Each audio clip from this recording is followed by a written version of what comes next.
भाई थोड़ा वाइट हो जाना।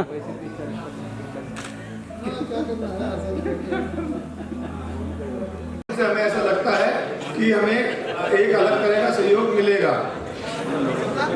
अब इस क्रम को आगे बढ़ाते हुए मैं अनुरोध करता हूं हमारे सेंट्रल ऑफिस के पदाधिकारी स्टेज पर आए, साथ में action chairman committee, joint action chairman committee,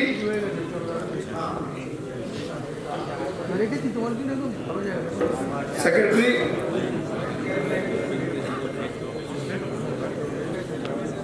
organising Naresh Tailor ji, Chandan Singh ji, Sonu Sharma ji, Praveen Kumar Pal ji, Rajesh Agarwal ji, diary committee, सभी लोगों से अनुरोध है कि आप सब लोग स्टेज पर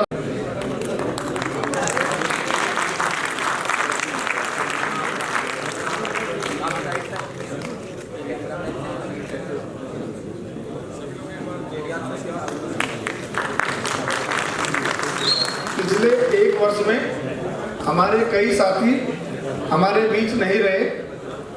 अभी आप लोग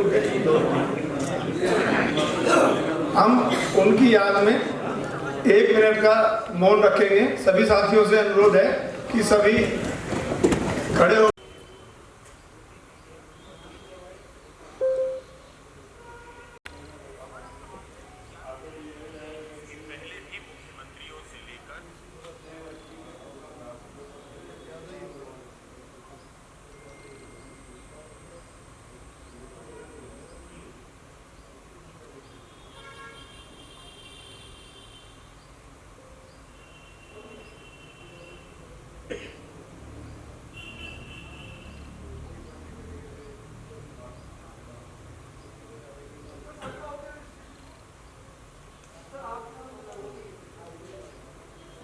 ओम शांति।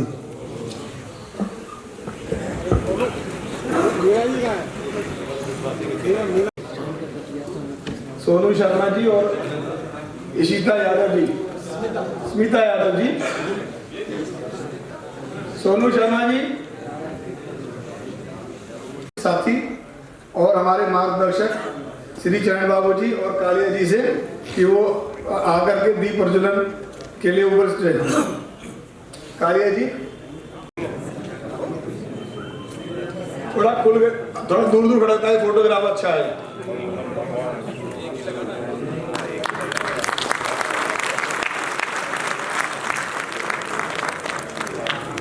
अब मैं अनुरोध करूंगा अपनी चंडीगढ़ टीम जोन की टीम से श्री साजवान जी, श्री दीवान जी और करनाल से आए सुरेश जी।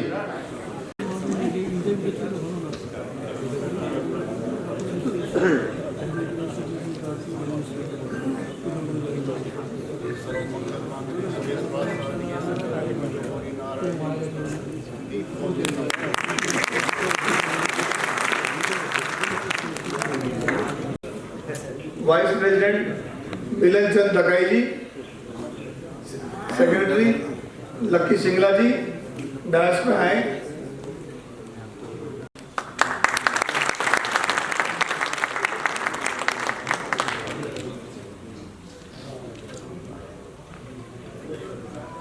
अब के प्रेसिडेंट श्री अमोल कुमार जी,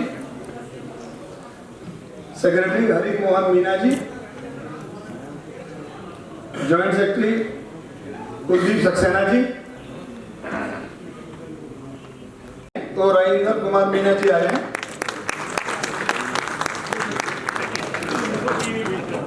हो गया ठीक है।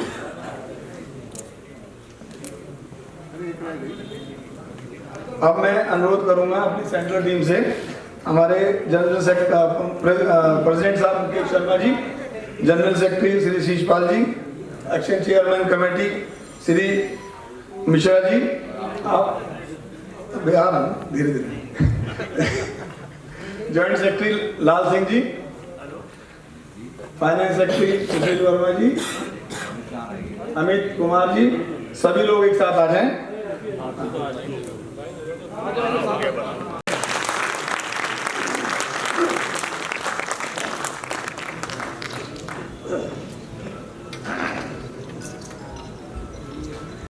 ग्रहण करें। मेरी एक सीट छोड़ दें।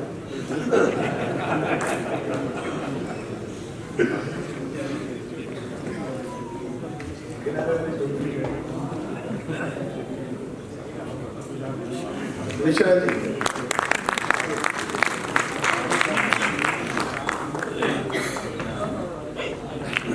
वो अपना वेलकम एड्रेस दें।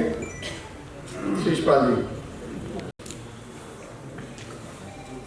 हाल में उपस्थित सभी सीनियर्स और दोस्तों को नमस्कार और नए साल की शुभकामनाएं।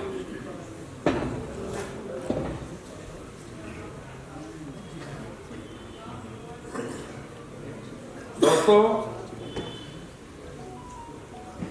Today is 10/1/2025. I, on behalf of Central Committee of Central PWD Engineers Association, welcome all on this special occasion of Annual General Body Meeting and New Year's Get Together 2025, and wish all our respected members, office bearers at regional, zonal, branch, unit level,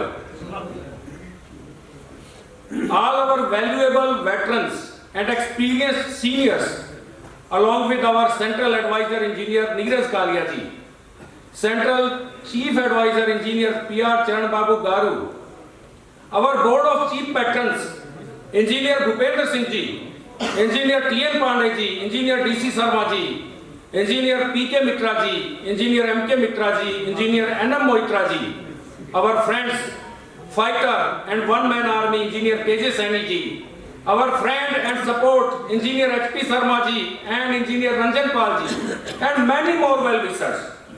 Wishing all of you a very happy and prosperous New Year 2025. We wish you all cheerful and blessed time ahead throughout in this year 2025.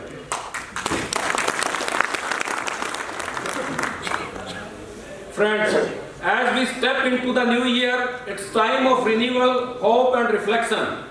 The transition from one year to the next bring with it an opportunity to reset our goals and reaffirm our commitment to personal and collective growth. This renewal is not just about celebrating the start of a new year, but about embracing the chance to move forward with renewed energy and purpose in our life journey. Let us enjoy this moment and summarize our plan for the year ahead and dedicate our resources to accomplish the pending task. Our association stands as a proud platform for engineers, fostering the exchange of ideas and rational discourse. We place great importance on our demands and cadre and association, consistently upholding the democratic values that shape our nation. We understand our duties and responsibilities, and we engage in the democratic process by conducting regular discussions, meetings and elections at all levels, ensuring maximum participation in decision-making, resolutions for the welfare of our cadre as a whole. Friends, in accordance with the unanimous decision of the Apex Committee in the meeting held in August 2024, election of the whole Central Committee and subsequent decision of the Central Executive Committee for the same election of the Central Committee was held and finally completed on 25/10/2024 after some initial hiccups. Democracy has again won in our association. This is the victory of our members' unity. Forces of hatred and violence have been isolated. This is the strength of our association's deep-rooted democracy. As we embark on the new journey, I am inspired by the words of the great revolutionist. Live as if you were to die tomorrow. Live as if you were to die tomorrow. Learn as if you were to live forever. Friends, new central team brings together a blend of youth and experience, dynamism and patience, free from biases of caste and regionalism. Our priorities are clear: the upliftment of cadre and welfare of the members. We are the regular workers of this great association and believe in holistic and consistent hard working. Satyagraha is our powerhouse. Non-violence and non-cooperation are our weapons. Mutual respect is our trademark. We take pride in being part of this organization, the Central PWD Engineers Association. Long live our association.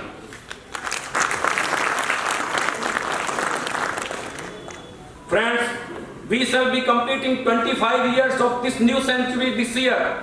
Time has changed a lot. We have been constantly moving from the traditional working to digital working, handwritten scripts to AI-corrected digital scripts, classroom teaching to hybrid online teaching, tram traveling to metro traveling, traditional platoon warfare to robotic lines of fighting, jet fighters and bombing to pinpointed drone-dropped bomb fighting. Normal architectural and working drawing system to digital BIM system of 3D model of effective project execution, item rate tendering system to EPC mode system, every information through online RTI. What a magical transitional situation we all have been witnessing. Time is therefore great and changing every moment and changing very fast. Therefore, in this revised format of life, we all need change in the working style of our association in digital format. Therefore, we shall be ready with our new generation leadership who all can understand this high-tech lines and situation of our cadre in future. Perhaps time of traditional association is changing slowly and need is high-tech association activities for the present and represent our grievances and demands. Everything need more than PPT now. Therefore, our young leaders like Engineer Lucky Singla, Engineer Naresh Kumar Taylor, Engineer Sonu Sharma, Engineer Lal Singh, Engineer Amit, Engineer Yogesh Joshi, Engineer Manish Singh, Engineer Sheel Priya Gautam, Engineer Rohit Singh, Engineer Rudra Chakravarti, Jayanta Sutradhar, Kuldeep Saxena, Roop Singh Meena, Hari Mohan Meena has started their journey of association and have been giving their valuable time for the association and cadre in Delhi, along with the existing team of office bearers on hem of the affairs. In the association, I therefore call them a new spirit. Kindly give big hands to these young and very active leaders. I can say with full consciousness that our future is therefore secure and strengthened. Hope more and more friends shall be coming forward to support the everyday cause of the cadre. We definitely need critic comrades also, who also can guide us in the moving of the cadres in everyday working. Friends, we are very much concerned about the issues affecting our members and unfulfilled legitimate demands of our cadre. Delay in processing of the cadre review of Group B engineering cadre of CPWD and expedite the cadre review of the Group A cadres only by reducing the post of E and SC level posts, ultimately affecting the already meager career advancement and promotional prospects of our Group B engineering cadre. We are sure that the government side shall not let down and shall be keeping its mission's voice in our case also, Sabka Saath, Sabka Vishwas or Sabka Vikas. Friends, many young members have expressed concern over the delay in declaration of the result for the limited departmental competitive examination due to the injunction from the Honorable CAT Chennai, although this stay was due to the inconsistent working of the department. With the efforts, cooperation and understanding, our South Regional team at Chennai and also due to the correct submission by the learned council, the hearing of the case could be concluded in the Honorable CAT Chennai and judgment got reserved. And we hope that we shall be making all our efforts for quick release of the result. Over the past year, our association has made significant strides towards the regularization of the executive engineer and assistant engineers, and we will continue our efforts till the task is not fully completed. Additionally, we are also behind other legitimate issues like affecting assistant engineer Group B gazetted and executive engineer Group A promoted. More particularly regarding initial pay scale of age, equitable promotional policies for the promotion to the post of ease by amending RR 2012, seat and station tenure in the transfer and posting policy, better working conditions, etc. We need a more compassionate and just approach from the administration and administrative ministry to resolve these concerns promptly. We also hope that government shall also constitute the awaited 8th Central CPC for the revision of the wage and pension of the central government employees and pensioners, which will be due from the January 1st, 2026. Further, I would like to extend my sincere gratitude to each and everyone who has cooperated in the last 1 year for the movement of the association, for the strengthening of the association. This is all because of your united efforts that we can safeguard our rights and protect the interest of our members. We believe in the power of collaboration among the government associations, trade unions and employees to uphold the rights and dignity of the working class. With your ongoing support, we will persist in our commitment to advocate for our legitimate rights. Thanking each and every member of the Central PWD Engineers Association, thanking all the veterans, thanking all the well-wishers, and thanking all the sister organizations who are present here. CPWD Engineers Association Jindabad, Jai Hind, Jai Bharat.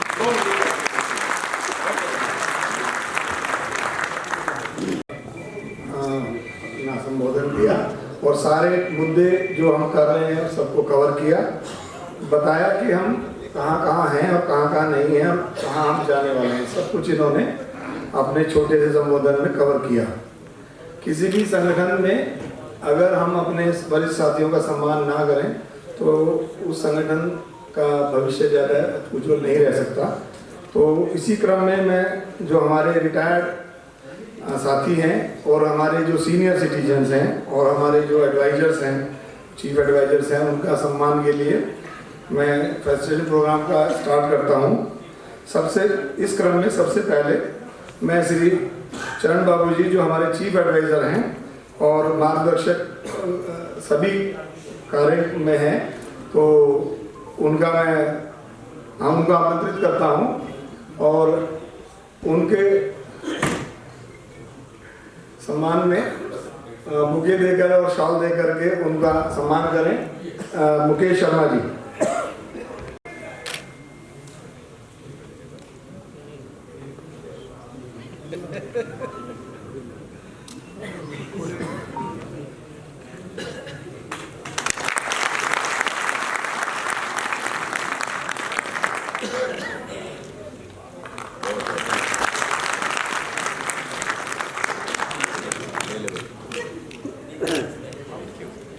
हमारे adviser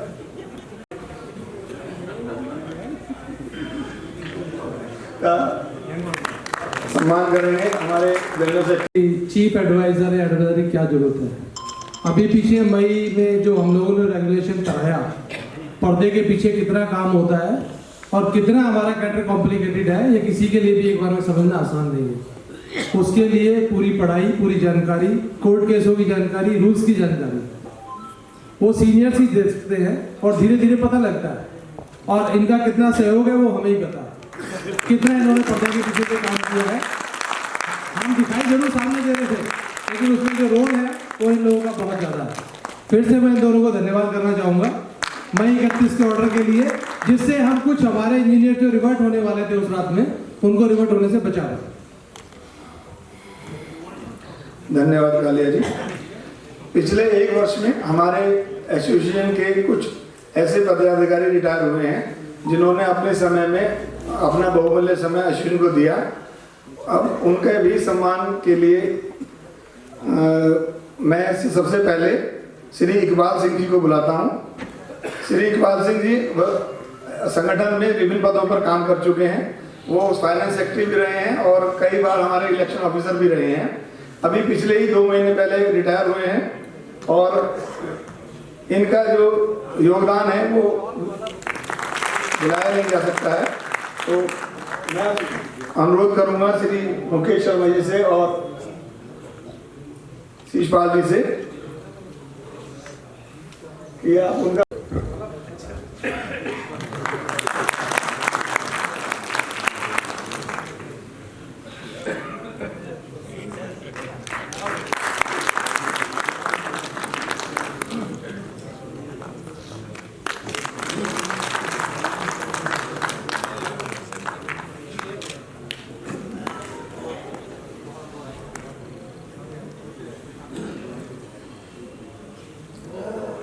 Delhi में अगर कोई general body meeting हो, कोई function हो या membership drive हो, उसमें अगर गुरुचरण जी सिंह जी अगर वहाँ डायस पर ना नजर आए मेंबरशिप वाले पे, तो वो बड़ा अजीब सा लगता है।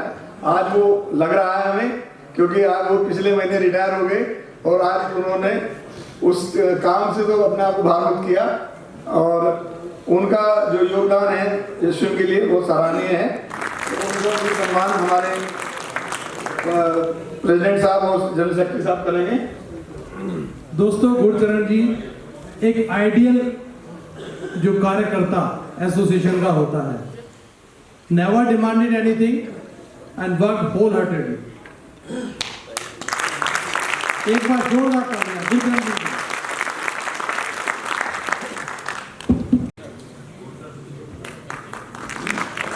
एक मिनट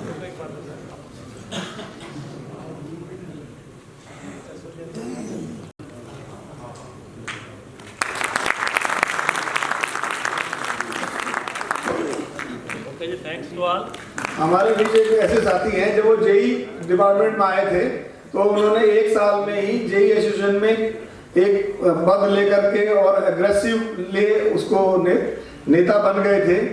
उनके नाम से लगभग सभी लोग परिचित भी होंगे। मैं उनका नाम फिर भी बता देता हूँ, वीरेंद्र सिंह जी, जो पिछले महीने रिटायर हुए हैं। वो अपने अग्रेसिव बिहेवियर के लिए जाने जाते हैं क्योंकि उनको गलत बात बर्दाश्त नहीं होती है। उन्होंने 40 सालों की नौकरी में लगभग 40 साल इस संगठन को दिए हैं। भाई साहब, मानना पड़ेगा, मुझे भी 2 दिन पहले ही पता लगा, यही पुष्पा राज और सीपी दरोड़ी सारा झुकेगा नहीं।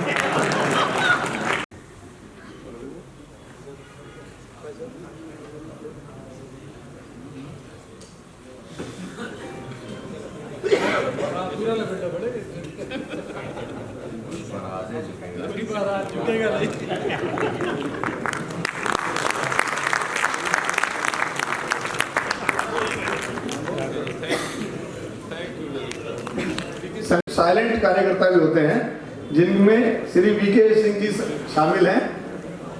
आए हैं क्या अभी यहाँ पर?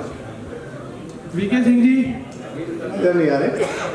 तो मैं चाहूंगा त्यागी जी उनके ब्याह पर स्टेज पर आए और उनके साथ बिल्कुल त्यागी जी आइए। आप भी तो कार्यकर्ता ऐसे ही रहे कर्मठ वाले। एक बार और सही। त्यागी जी का है या उनका?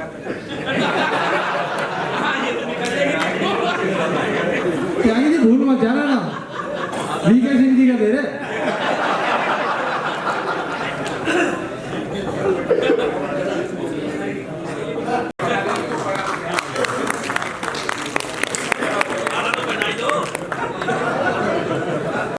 जम्मू से as a action civil retire हुए हैं श्री गुरमीत सिंह जी, जो चंडीगढ़ टीम के साथ आए हुए हैं। मैं उनसे अनुरोध करूंगा कि वो डायस पर स्टेज पर आए और श्री मुकेश शर्मा जी और जनरल सेक्रेटरी साहब उनका सम्मान करेंगे। सिक्योरिटी के रिकॉर्ड में कुछ गड़बड़ है।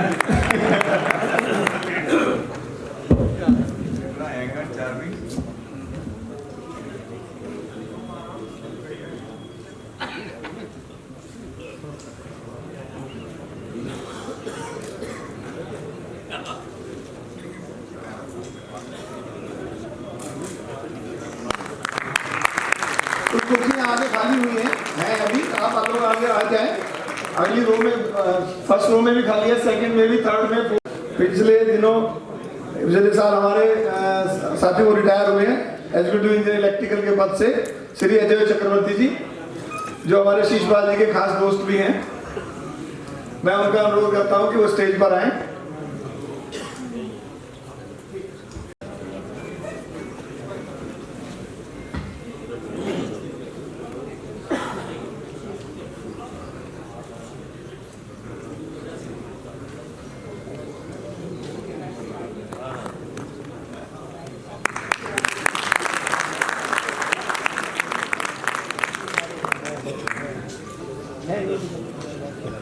सबसे पहले जेई एसोसिएशन से मयंक पराशर जी होंगे, आए हैं क्या? मयंक पराशर जी और उनके साथी कुछ दिनों में प्रमोट होकर के जेई एसोसिएशन में आएंगे। अपना एंगल चेंज कर लिया, मैं भी उठा रहा।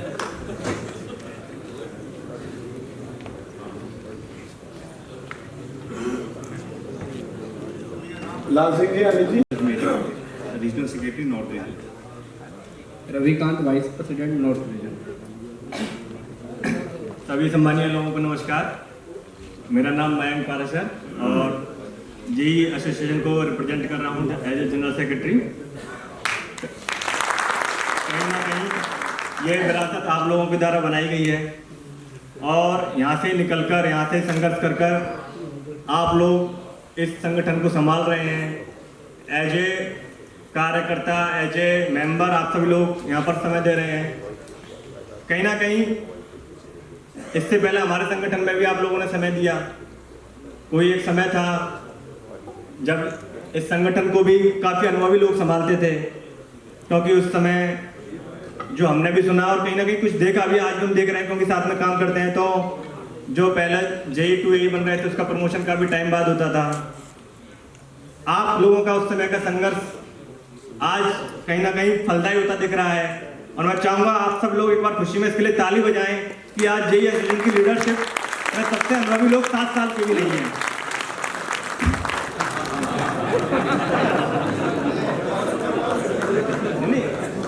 ये हर एक संघर्ष का कहीं ना कहीं फायदा कोई भी वृक्ष कोई लगाता है और फल किसी और को मिलते हैं। हर संघर्ष का फायदा हमें नहीं मिलेगा, लेकिन इसके लिए हमें संघर्ष करते रहना है। हम भी आगे जो कुछ मिल रहा है उसके लिए संघर्ष करते रहेंगे और आप लोगों को विश्वास दिलाते हैं हर संगठन में निष्पक्ष रूप से कार्य करेंगे कि जिससे फायदा सभी को हो। धन्यवाद।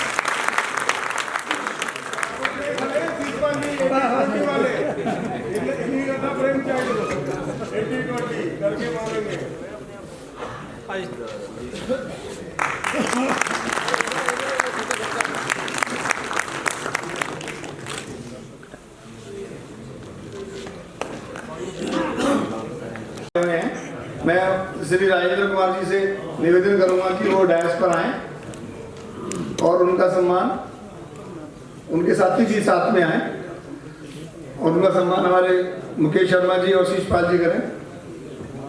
तो बुला लीजिए। याद रखिए।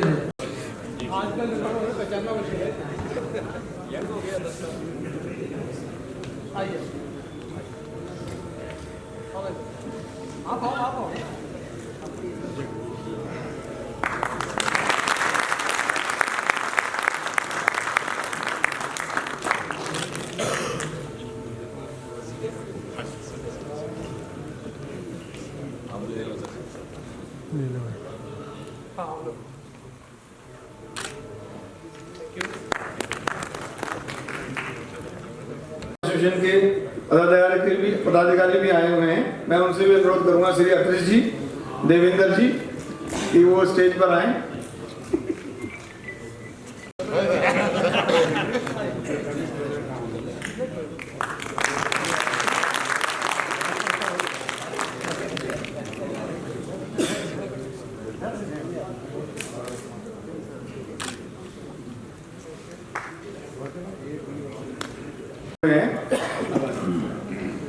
काम किया और काफी स्ट्रेस भरे माहौल में पिछले उन 2 महीने के दौरान लगे रहे। मैं उन सभी साथियों से, उन चारों लोगों से निवेदन करता हूं कि वो स्टेज पर आए और उनका सम्मान पूरी सेंट्रल टीम करे। और शायद हरपिंदर जी तो किसी वजह से नहीं आ पाए आज। आगे हरपिंदर जी आ जाए।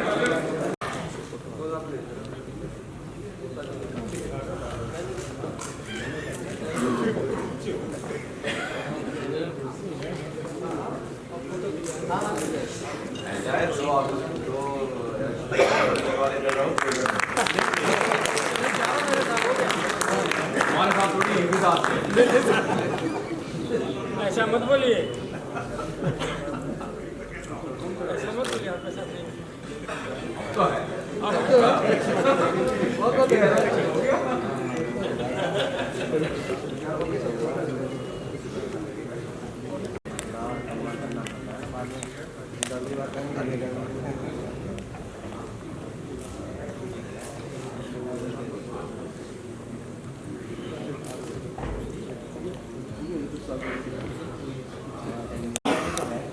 अपना अकाउंट होता है अपने एसोसिएशन का, उसको पास कराना और उसको सभी मेंबर्स को बताना।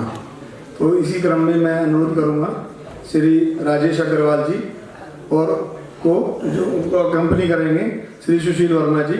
तो राजेश अग्रवाल जी हमारे भूतपूर्व फाइनेंस सेक्रेटरी हैं और करेंटली जो हैं फाइनेंस सेक्रेटरी हमारे सुशील वर्मा जी हैं। No doubt charge hand over हो गया है और अभी इनकी ड्यूटी खत्म नहीं हुई है कि ये इस बार का जो वोट ऑफ अकाउंट है वो प्रस्तुत करेंगे। इस वेला पे आप सभी का स्वागत है। किसी भी संगठन का man and money both are the important aspects. इस साल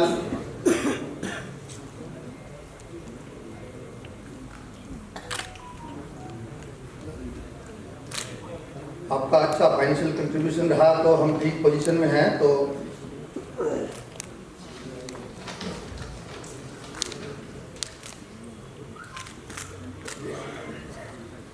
फाइनेंशियल ईयर 2023-24 की फाइनेंशियल स्टेटमेंट निम्न प्रकार से हैं।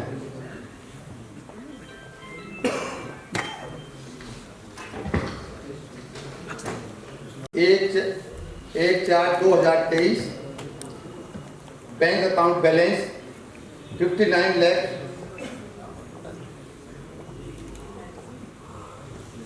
1,093 रुपये।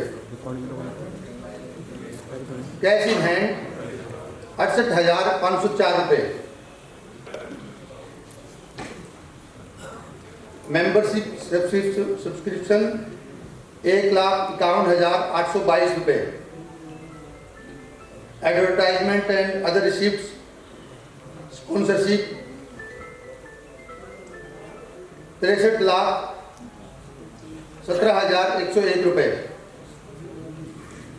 बैंक इंटरेस्ट 95,931 रुपये। लास्ट ईयर GBM और टेकटॉक के लिए चेन्नई में स्पेशली प्रोग्राम हुआ। उसके लिए हमें सेंट्रल ऑफिस के द्वारा अलग से सब्सक्रिप्शन और स्पॉन्सरशिप अमाउंट मिला जो 14,50,400 रुपये था। इसी तरह कोच्चि की GBM और टेक प्रोग्राम के लिए अलग से स्पॉन्सरशिप अमाउंट हमारे को रिसीव हुआ 9,18,805 रुपये। ये सारा अमाउंट कंसर्न रीजन और ब्रांच को उस स्पॉन्सर प्रोग्राम को ऑर्गेनाइज करने के लिए सेंट्रल ऑफिस द्वारा वापस फॉरवर्ड कर दिया गया था। लास्ट ईयर के एक्सपेंसेस डिटेल इस तरह से हैं। बैंक चार्जेस 3,952 रुपये। लीगल एक्सपेंसेस 20,82,308 रुपये। तो ये सोचने की जरूरत है दोस्तों, कुछ लीगल एक्सपेंसेस तो हमें एडमिन के साथ झगड़ा करने का और अपनी पोजीशन सुधारने के लिए करना पड़ा था, परंतु कुछ एक्सपेंसेस जो हम लोगों को चुनाव के कारण बहस करना पड़ा वो जरूरी नहीं था। तो सभी मेंबर्स को इस प्रवृत्ति को आगे से ना आए, इसके लिए सोचने की जरूरत है कि कम से कम हमारे चुनाव प्रक्रिया में लीगल हर्डल्स या इस तरह के चुनाव को लेकर कोर्ट केस हम आपस में ही ना करें, जिसका बहन हमारी एसोसिएशन को करना पड़ता है। डायरी, कैलेंडर और प्रिंटिंग और डिस्पैच टोटल कॉस्ट 34,26,078 रुपये। सैलरी टू ऑफिस स्टाफ 3,41,900 रुपये। ऑफिस एक्सपेंडिचर 20,428.21 रुपये, telephone internet and cable expenses 3,41,900 रुपये, farewell function to retiring members 2,72,800 रुपये, out station meeting and travel expenses 10,78,568 रुपये, इलेक्शन एक्सपेंसेस 1,37,000 रुपये, GBM and general body coaching fund transfer 24,14,305 रुपये। तो दोस्तों, इस तरह पिछले साल लीगल एक्सपेंसेस कुछ ज़्यादा होने के कारण हमारा रिसिप्ट और एक्सपेंडिचर में 11 लाख रुपए का माइनस रहा। धन्यवाद दोस्तों। आप आशा करता हूं कि आप सब लोग इसमें सहयोग करके एसोसिएशन को और स्ट्रॉन्ग बनाएंगे और अपना योगदान देंगे। थैंक यू मेरा साथ देने के लिए। और अभी जब तक राजेश जी तो इनसे सारी सलाह लेते रहेंगे और उसी हिसाब से काम चलाते रहेंगे। धन्यवाद। सारा जो ब्यौरा है वो विस्तृत रूप से दिया और सेंट्रल टीम ये चाहती है कि उसको आप लोग सभी हाथ उठा करके अनुमोदित कर दें ताकि वो आगे अगले साल का जो खर्चा है उसको चला सके।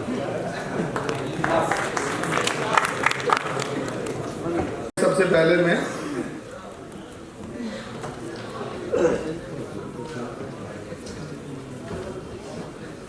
श्री D.A. दीवान जी को स्टेज पर बुलाता हूं, आमंत्रित करता हूं। उनका फैसिलिटेशन श्री B.K. मिश्रा जी करेंगे माला से।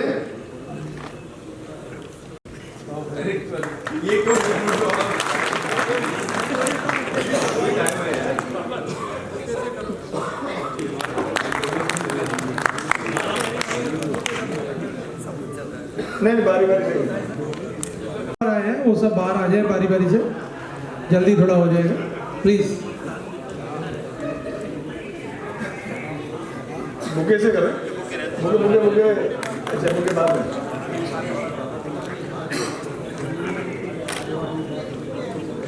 जितेंद्र जी का सम्मान करेंगे परवीन रंजन सिंह जी।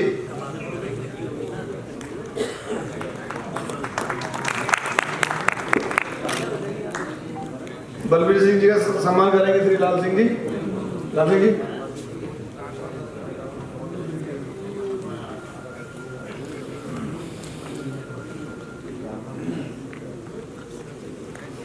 MS साजवान जी। भाई का सम्मान तो मुझे करना पड़ेगा।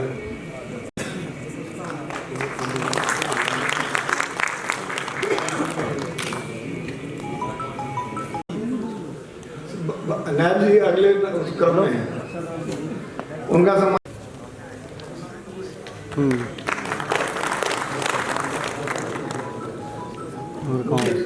अमित जी, अमित जी, अमित जी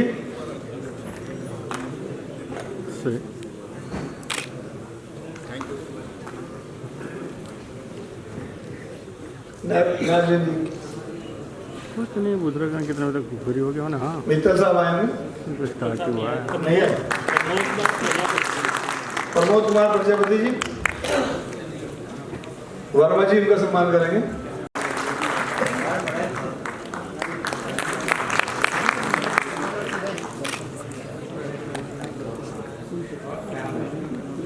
यहाँ पे उपस्थित हमारे सेंट्रल टीम के सभी लीडर्स, हमारे रिटायर्ड साथी जो आए हुए हैं, हमारे माननीय चरण बाबू जी और कालिया जी, अन्य साथी जो दूसरे संगठनों के पदाधिकारी आए हुए हैं, उन सबको मैं धन्यवाद देना चाहूँगा और नववर्ष की बहुत बहुत शुभकामनाएं चंडीगढ़ जोन की तरफ से देना चाहूँगा।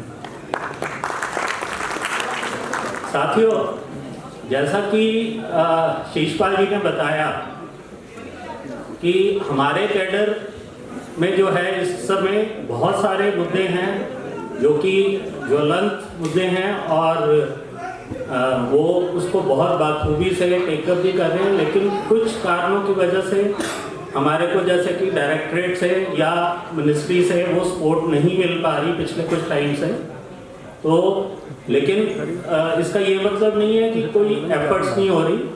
और मैं आप सबको बताना चाहूँगा कि इस वक्त पिछली जीबीएम तक हमारे माननीय चरण बाबू जी इसको लीड करते रहे हैं और बहुत सालों से जीबीएम में उन्हीं को देखते थे।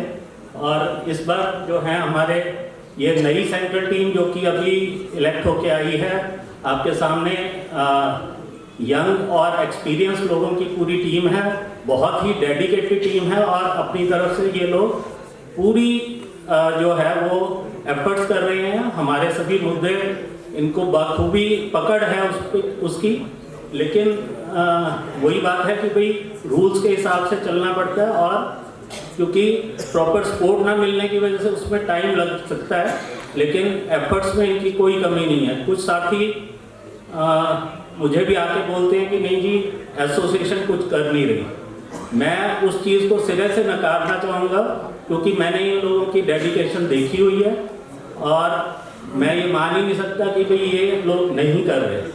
तो मैं आप सभी से भी अनुरोध करूँगा कि अपनी जो ये लीडरशिप है इस पर पूरा फेथ रखें और मैं चंडीगढ़ जोन की तरफ से पूरी एश्योरेंस देता हूँ कि हम जो है सेंट्रल टीम को फुली सपोर्ट करेंगे, जो भी ये हमारे को कॉल देंगे उसमें फुली सपोर्ट करेंगे।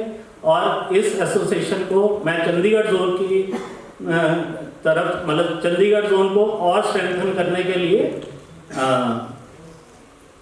मतलब एश्योर करता हूँ इनको कि भाई चंडीगढ़ जोन को मैं और स्ट्रेंथन करूँगा अपने कार्यकाल में। धन्यवाद। के लिए एजेंडा सर्कुलेट किया गया जिसमें लगभग 12 पॉइंट हैं। 12 पॉइंटों में से 11 पॉइंट पर तो जनरल सेक्रेटरी ने अपनी रिपोर्ट देनी है। एक पॉइंट पर उन्होंने मेरी ड्यूटी लगाई है कि जो कोर्ट केसेज हैं उसके बारे में मैं आप लोगों को जानकारी दूं और उसका स्टेटस आपको बताऊं। क्या होगा?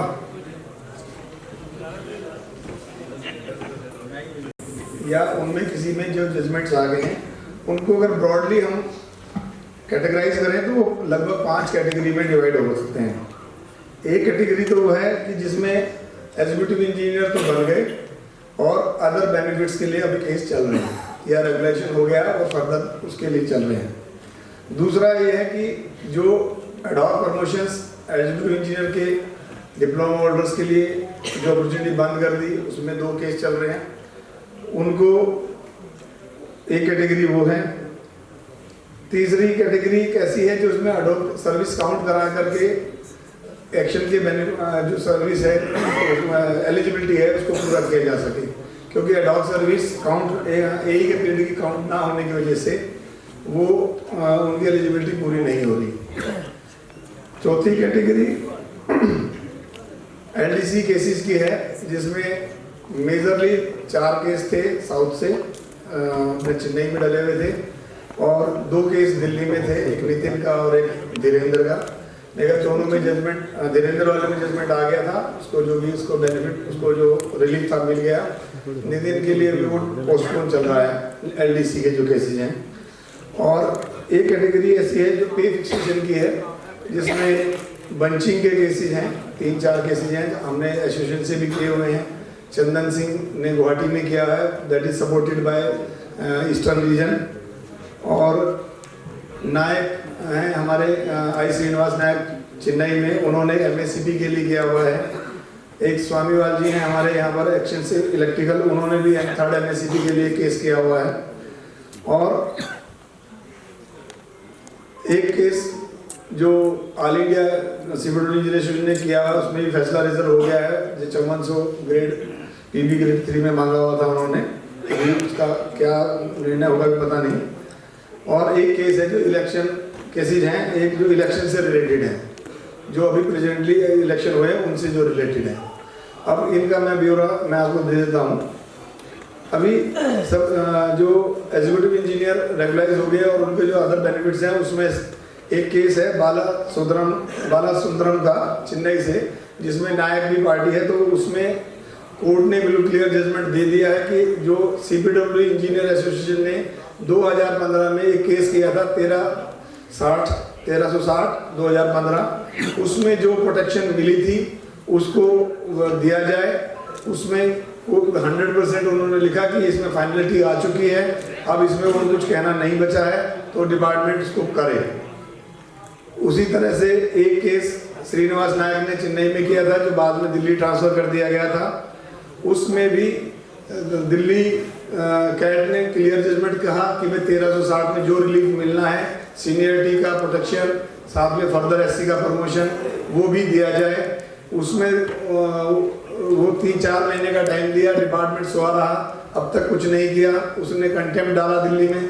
कंटेम्प्ट में पहले एडमिट होने में काफ़ी नामुमकिन होती रही, अब फाइनली वो कंटेम्प्ट एडमिट हो गया और उसमें 15 जनवरी की डेट दी कि सीनियरिटी लिस्ट डिपार्टमेंट निकाले, जिसमें अब तक उसमें कुछ नहीं किया। आज हमारे कोई 10-15 एग्जीक्यूटिव इंजीनियर मिल करके डीडीजी पर्स और डायरेक्टर पर्स को घेर करके उसकी ऐसी तैसी करी सुबह, और उसको ये बताया कि तू जो कर रहा है, ये जो कोर्ट के ऑर्डर से नहीं मान रहा है, इसका ये तू ठीक नहीं कर रहा है, और इसका अब अगले हर हफ्ते तेरी रिपोर्ट ली जाएगी। ये आज कार्यक्रम सुबह 11 बजे कर दिया गया था। उसके अलावा कुछ ऐसे केसेस हैं, जो 5 केसेस क्लब हो गए हैं, जो सिविल में जब प्रमोशन हुए थे 96 आरआर में और 1954 के आरआर में, उनमें जो लोग प्रमोट हुए उनको सीनियरिटी नहीं दी, और सीनियरिटी ना देने की उनको पुश डाउन कर करके जिनको जो कंसिक्वेंशियल बेनिफिट है वो नहीं मिले। वो सब केसेस सारे क्लब कर करके हाई कोर्ट में सिंगल केस हो गया है, जिसकी अपडेट 4 फरवरी लगी हुई है।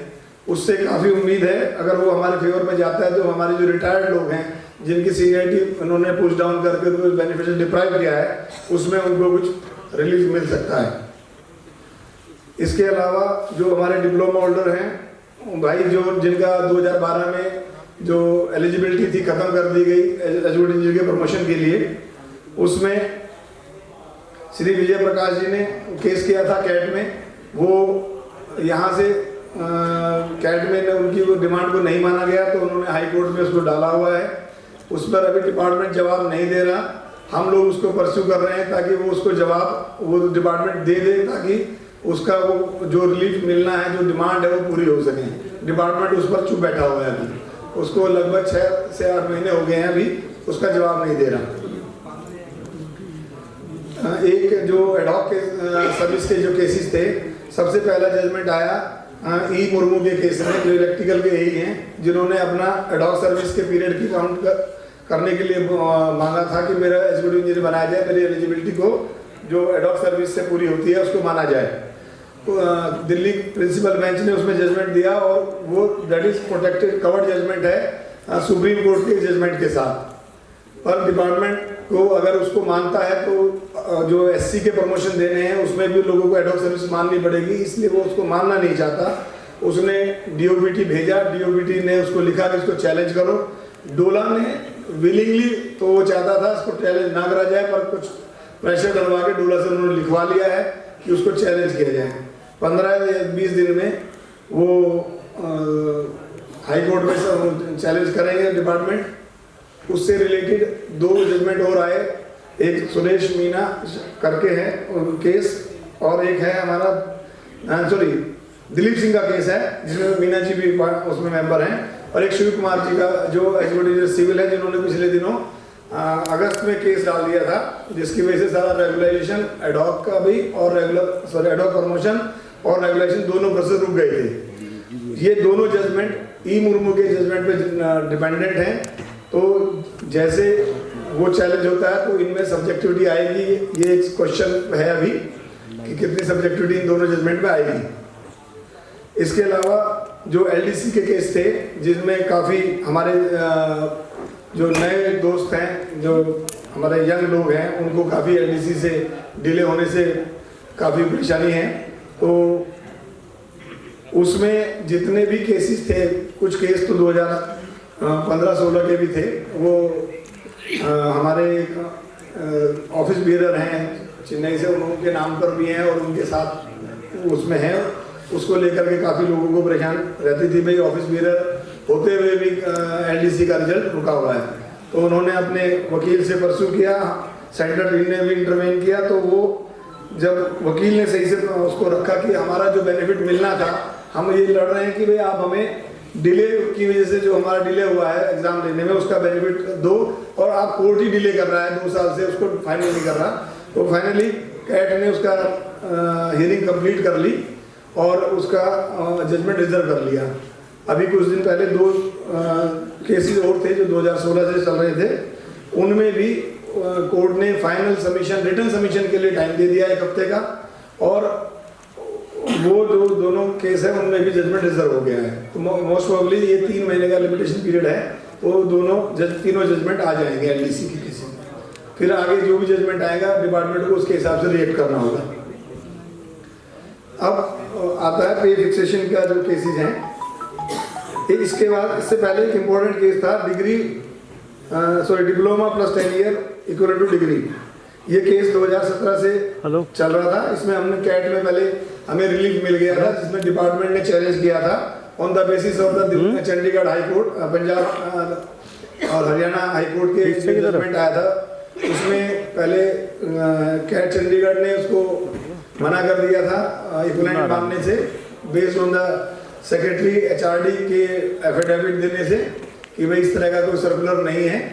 उसके बाद वही जजमेंट वेट कर दिया था सिंगल बेंच पंजाब और हरियाणा हाई कोर्ट ने।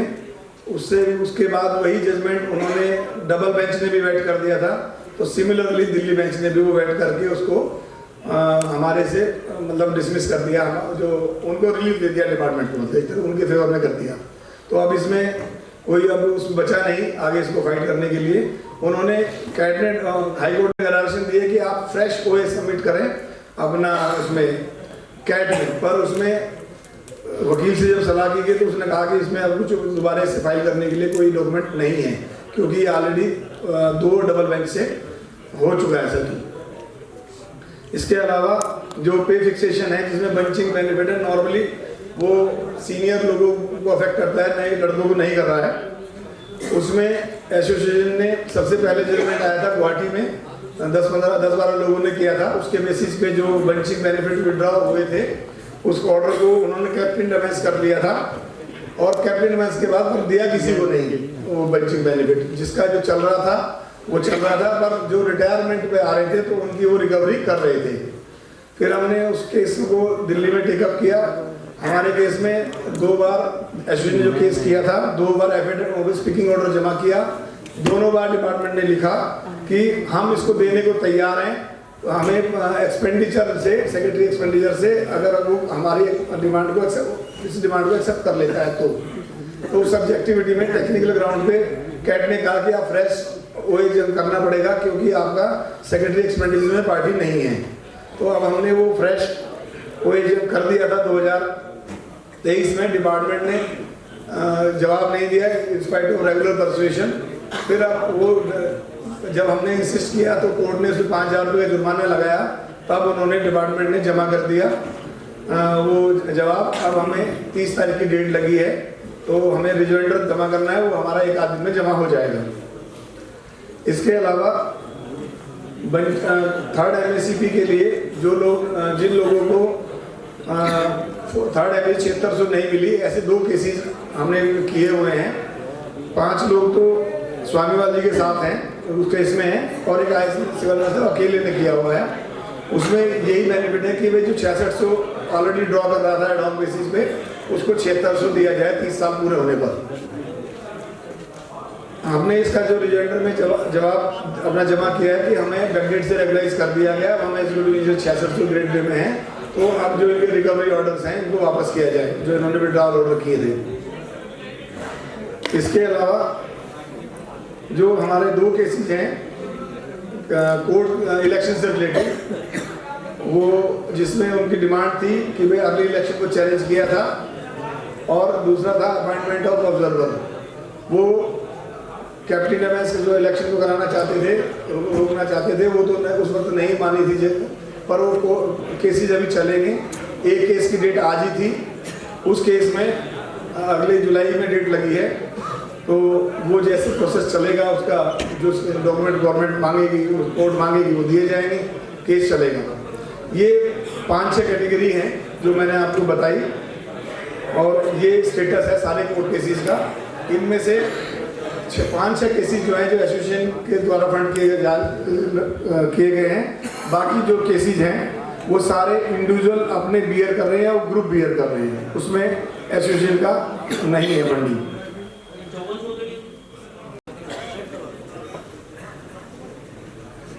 हमारे बीच में अभी जयपुर से प्रहलाद सिंह मीना जी आए हुए हैं। मैं उनसे अनुरोध करूंगा कि समय सिंह जी शायद उनको बुलाने गए हैं बाहर, तब तक कार्रवाई को आगे बढ़ाते हैं। मैं प्रधान जी से अनुरोध करूंगा कि वो स्टेज पर आएं और अपना प्रेसिडेंशियल एड्रेस दें।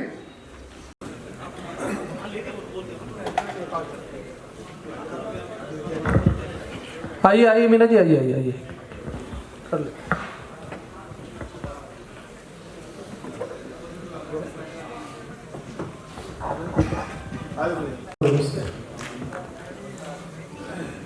भाई वो डिटेल में बातें तो इन सब ने बहुत कुछ बतानी है, जीएस सर ने बतानी है, सब ने बतानी है, लेकिन मेरा तो एक ही मुद्दा है। सबसे पहले मैं पूरे जितने लोग आए हैं, दिल्ली से आए हुए, बाहर से आए, सबको बहुत बहुत धन्यवाद। मेरी टीम को ओवरवेलमिंग मेजॉरिटी से जिताने के लिए एक बार अपने लिए जोर से ताली हो। ये आप लोगों की मेहनत और सपोर्ट का नतीजा है कि हम लोग इस कुर्सी पर आपके कैडर के मुद्दों को आगे बढ़ाने के लिए बैठे। दूसरा दोस्तों, मैं जब बचपन में था, आप लोगों ने भी देखा होगा, चार्ली चैपलिन की फिल्म बहुत देखी होगी आपने। मुझे लगता है सीपी रोडी में हमारा कैडर चार्ली चैपलिन जैसा ही है। एक मुद्दे को पार करते दूसरा सामने नजर आ जाता है, और डायरेक्टर का काम ही है कि एक मुद्दा पार करेगा, दूसरा नया कर देगा। पीछे वाले कुछ कुर्सी रखी होगी, उसे खींच के ले जाएगा। कभी भी हमारे कैडर को स्टेबल नहीं होने देते, जो देते हैं उसे भी पीछे से खींचने की तैयारी कर लेते हैं। और आजकल तो खासतौर से ऐसा हो गया है, जो टीम वहाँ के बैठी है वो इतनी अच्छी टीम है कि उसको तो बस मौका चाहिए, कुछ भी करना है तो तुरंत से कर देते हैं।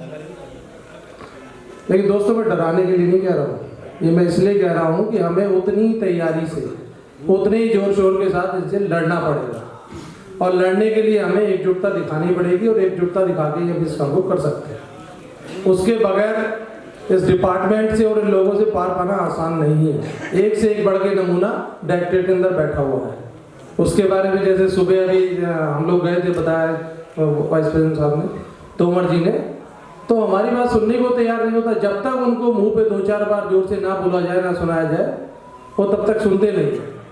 लेकिन लकीली मुझे लगता है कि हमारे कुछ जुझारू साथियों की टीम आजकल हमारे साथ में है और निर्माण भवन में ही है, जैसे बीके मिश्रा जी हैं, डीपी जिंदल जी हैं, जो अपने मुद्दों को रखना जानते हैं और किस तरह बात करनी है वो उनको पता है। उनके पास हमारी बातों का जवाब नहीं होता, लेकिन हमें लटकाना है, हर चीज के लिए लटकाना है। दोस्तों, हमें इन सब से पार पाने के लिए एकजुटता दिखाते हुए आगे बढ़ना होगा, और इस नए साल के अंदर कोशिश करनी होगी कि हम इन सब मुद्दों को पार करें और इनसे पूरी तरह से एकजुटता से लड़ते हुए दिखाई दें। दोस्तों, एक जैसे ही नई चीज आगे बढ़ती है, एक नया मुद्दा ट्रांसफर पोस्टिंग पॉलिसी का डाल दिया गया हमारे सामने। अच्छा भला चल रहा था, आप एक झुंझुना और हमें पकड़ा दिया है, उसके अंदर कुछ भी अपने हिसाब से करेंगे। अरे अगर मंत्री चाहता है तो मंत्री ने जो गाइडलाइन दी है उसको फॉलो करो ना। डायरेक्टरेट में बैठे लोग अपने हिसाब से उसके अंदर कुछ भी डालना चाहते हैं कि किसी तरह से घुमा फिरा के हमारे हाथ में आ जाए। दोस्तों, इस नई लड़ाई के लिए हमें तैयार रहना पड़ेगा, और जब तक हम इस लड़ाई को अच्छी तरह से नहीं लड़ेंगे, इसको लागू नहीं होने देंगे। ये ध्यान कर लीजिए, इसमें आप लोगों को एकजुटता दिखानी होगी और संगठन का साथ देना होगा। अगर संगठन का साथ नहीं दिया तो ये ऐसा शुतुरमुर्ग हमारा बना के छोड़ देंगे कि हम इसके पीछे भागते रहेंगे और ये सब कुछ अपने हाथ में लेके बैठ जाएंगे। दोस्तों, एक प्रोविजन 20 पॉइंट का रखा है अपने हाथ में कि ऑफिसर देगा। ऑफिसर क्यों देगा? इसका मतलब जिसको मैं पसंद करता हूं उसको 20 में से 18 दूंगा, वो अपनी चॉइस पोस्टिंग ले लेगा, दूसरे को मैं 5 नंबर दूंगा। सब कुछ पूरा होने के बाद भी अगर उसने ये कर दिया तो हमारे लिए क्या अवस्था है? आदमी चाह के भी अपनी पोस्टिंग ले पाएगा, या जहां उसको जाना है, जहां के लिए स्टेशन के लिए भरेगा, वो कोई और बैठ जाएगा। तो दोस्तों, ये चीजों को ध्यान में रखना पड़ेगा, और इसको ध्यान में रखते हुए हमें अपने कैडर की भलाई के लिए बिल्कुल इकट्ठे एक साथ एकजुट होना पड़ेगा। जब तक हम नहीं होंगे तो बहुत दिक्कत होगी। तोमर जी ने डिटेल में काफ़ी चीज़ें कोर्ट केसेस के बारे में बताई हैं, लेकिन मैं थोड़ा सा और आपको बताना चाहता हूं कि डिपार्टमेंट जानबूझ के नेगेटिव चीज़ें करता है। हमारे ही साथियों को भड़का के उल्टा सीधा कोर्ट केस करवाता है और कोर्ट केस करवा के हम लोगों को उसके अंदर धकेल देता है। वरना 2015 में रेगुलराइजेशन ई का जब इन्होंने क्लास 1 किया था और आज 10 साल बाद उसके बाद हुआ है, जो बीच में हुआ था वो रिवाइज डीपीसी थी, रेगुलेशन नहीं था। वो जो पीछे इन्होंने किया था उसी का पार्ट था सेकेंड। अपने चैनल को चला के सबको आगे बढ़ाना चाहता है और हमें रोकना चाहता है। बहुत से लोग ये कहते हैं कि यार ये अपने प्रमोशन के लिए लड़ रहे हैं शायद, लेकिन जेई एसोसिएशन में से एक भाई ने बड़ी अच्छी बात कही थी, हम जिस जगह पर बैठे हैं उसकी लड़ाई हमारी आज की नहीं है, अगले 10 साल की है। मुकेश शर्मा 2 साल में चला जाएगा, तोमर 3 साल में चला जाएगा, लेकिन अगर हम अपने भाइयों को रेगुलाइज करा पाए और नए भाइयों को हम वो बेनिफिट दिला पाए रेगुलाइजेशन का, तो हमारा आदमी चीफ इंजीनियर तक बनेगा। लेकिन वो तभी पॉसिबल है जब हम इस लड़ाई को पूरी शिद्दत से लड़ें और हमारा चैनल तभी होगा। और जब एक बार आदमी ऐसी चीफ लेवल पर बैठेगा तो अपनी मन मर्जी डायरेक्टरेट के अंदर कर नहीं पाएंगे। तो हम ये सोच 10 साल आगे की लेकर चल रहे हैं, जब हमारे जवान भाई जो आज जैसे बताया जिनकी 25 साल नौकरी बाकी है, जिसकी 20 साल नौकरी बाकी है, इनको प्रमोशन देना ही पड़ेगा। लेकिन आज लोग बाहर क्या फैलाते हैं कि यार ये तो अपने प्रमोशन के पीछे बढ़े रहते हैं। अरे हमें प्रमोशन नहीं है, हम आज भी छोड़ देंगे। अगर डिपार्टमेंट में तैयार है, हम आज भी छोड़ने के लिए तैयार है। रेगुलाइज तो करे सबको। जो आगे 24 तक रेगुलाइज करेगा उस आदमी की नौकरी 15 साल बाकी है। जो 15 साल बाकी है तो तुम्हारा बाप भी नहीं रोक सकता उसको चीफ इंजीनियर बनने से, ऐसी बनने से। लेकिन डिपार्टमेंट देना नहीं चाहता। आज भी जो हुआ हम देखते हैं, आप कोर्ट केस मत जाइए। अरे कोर्ट केस क्यों ना जाए? तुम एक ट्रेन को जब खड़ा कर दोगे, दूसरी को बढ़ाओगे, तो ट्रेन में बैठे यात्रियों को दिक्कत नहीं होगी? खूब दिक्कत होगी, खूब शोर मचेगा। और वो शोर मचाना है, उसकी तैयारी कर ली है, कमर कस लीजिए। जब तक ये नहीं करेंगे हमारे कैडर की भलाई नहीं हो सकती। जब तक एक्सेल से आगे सीट नहीं खुलेगी, एई एक्सेल नहीं बनेगा, जेई नहीं बनेगा। अपने कैडर को आगे बढ़ाना है तो एडमिनिस्ट्रेशन में हमें हमारा हक चाहिए, और वो हक लेने के लिए हमें लड़ना पड़ेगा। बगल लड़े ये हमें देने वाले नहीं है। और दोस्तों ये भी पक्का है कि एडमिनिस्ट्रेशन से लड़ने के लिए हिम्मत तो दिखानी पड़ेगी। पीठ दिखा के नहीं भागना है, चाहे कुछ भी हो। और ये चरण बाबू ने हमें सिखाया है, पीठ नहीं दिखानी है, चाहे सस्पेंड हो जाए चाहे टर्मिनेट। उन्होंने जो किया है वो दिखा दिया है कि सीपी रोड इंजीनियर एसोसिएशन का इतिहास डरपोकों का नहीं है और डरपोक होना भी नहीं है।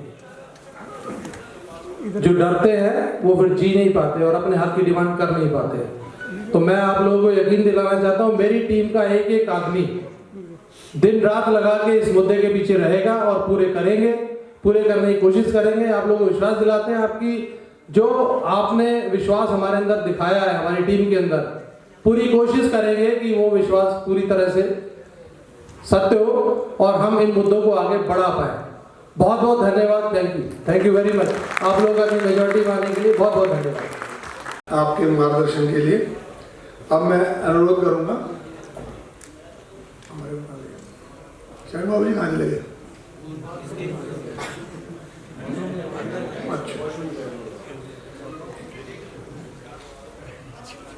अब मैं शीशपाल जी से अनुरोध करूंगा कि जो हमारे एजेंडा के 11 पॉइंट बचे हुए हैं उस पर अपनी डिटेल रिपोर्ट अपनी दें। श्री शीशपाल जी। दोस्तों को एक बार फिर नमस्कार।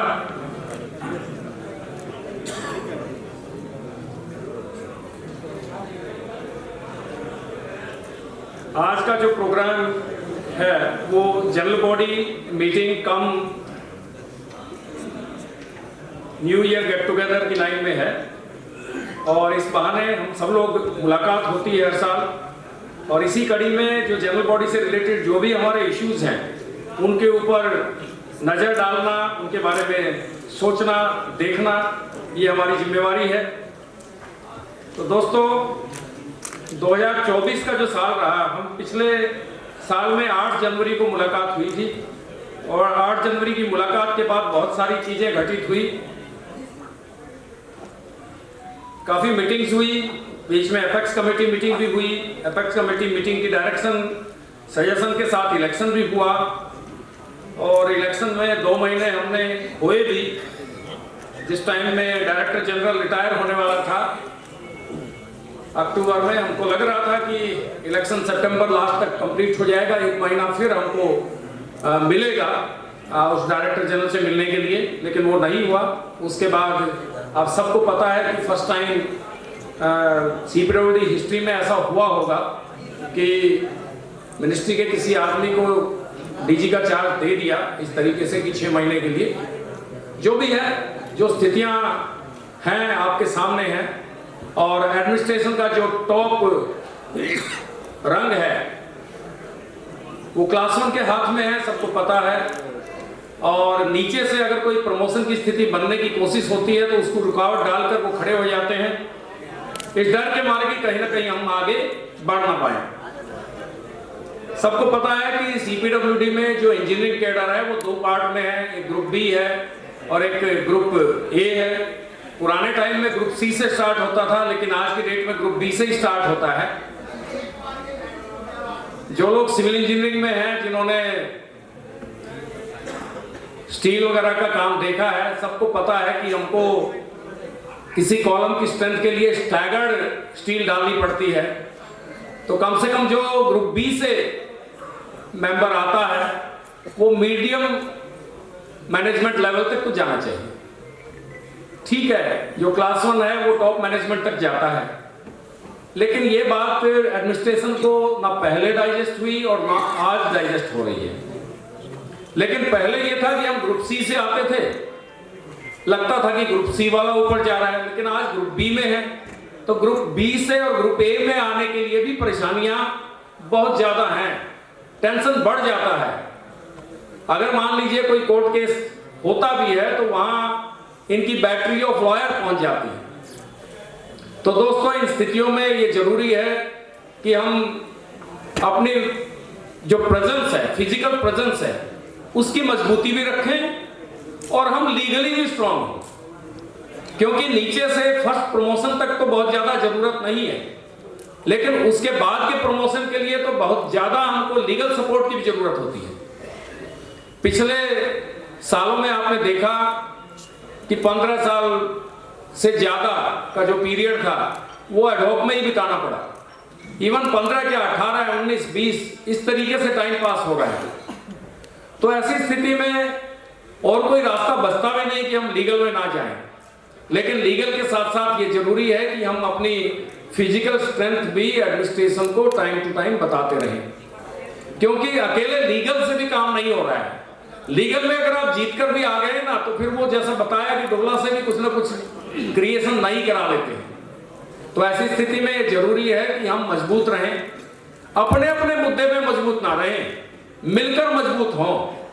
हम बाजू में जो बैठा हुआ है हमारा दोस्त या हमारा मेंबर या कॉमरेड जो सफर कर रहा है उसकी प्रॉब्लम को भी समझें।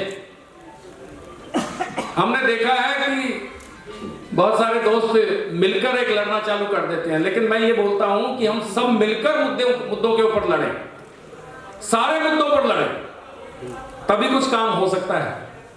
और अभी तो डिपार्टमेंट ने एक मुद्दा दे ही दिया है। आप देख रहे हैं कि ट्रांसफर पॉलिसी ऑनलाइन, अगर मंत्री जी ने बोल भी दिया था कि ऑनलाइन होना चाहिए और ये जो ह्यूमन इंटरफेरेंस है वो कम होना चाहिए, तो उसमें ये जरूरी था कि ट्रांसफर एंड पोस्टिंग पॉलिसी जो एग्जिस्ट कर रही थी, 98 का जो सर्कुलर था, 2014 का सर्कुलर था और कुछ चेंजेस हुई, अगर उसको छोड़ दिया जाए, जो 2018 दिसंबर में उस टाइम का जो डायरेक्टर जनरल था जिसका नाम मैं नहीं लेना चाहता, उसने जो सीट और स्टेशन टेन्योर को 3 साल में ही कन्वर्ट कर दिया था, वो अगर बात छोड़ दी जाए तो हमारी ट्रांसफर पॉलिसी ऑलमोस्ट एक लाइन में चल रही थी। लेकिन अगर ऑनलाइन करने जा रहे, उसमें सीट और स्टेशन टेन्योर के लिए जो हम बार बार रिप्रेजेंटेशन दे रहे हैं, बार बार समझा रहे हैं कि ये सीट और स्टेशन टेन्योर अलग है, प्रोबेबिलिटी गाइडलाइंस में इसकी कोई जगह नहीं है। प्रोबेबिलिटी गाइडलाइंस में सिर्फ सीट टेन्योर की बात होती है। आप एक सीट से दूसरी सीट में अगर ट्रांसफर कर दें तो प्रोबेबिलिटी गाइडलाइंस की जो रिक्वायरमेंट है वो फुलफिल हो जाती है। ऐसे भी दिल्ली जैसा जो सिटी है वो एक स्टेट के बराबर है।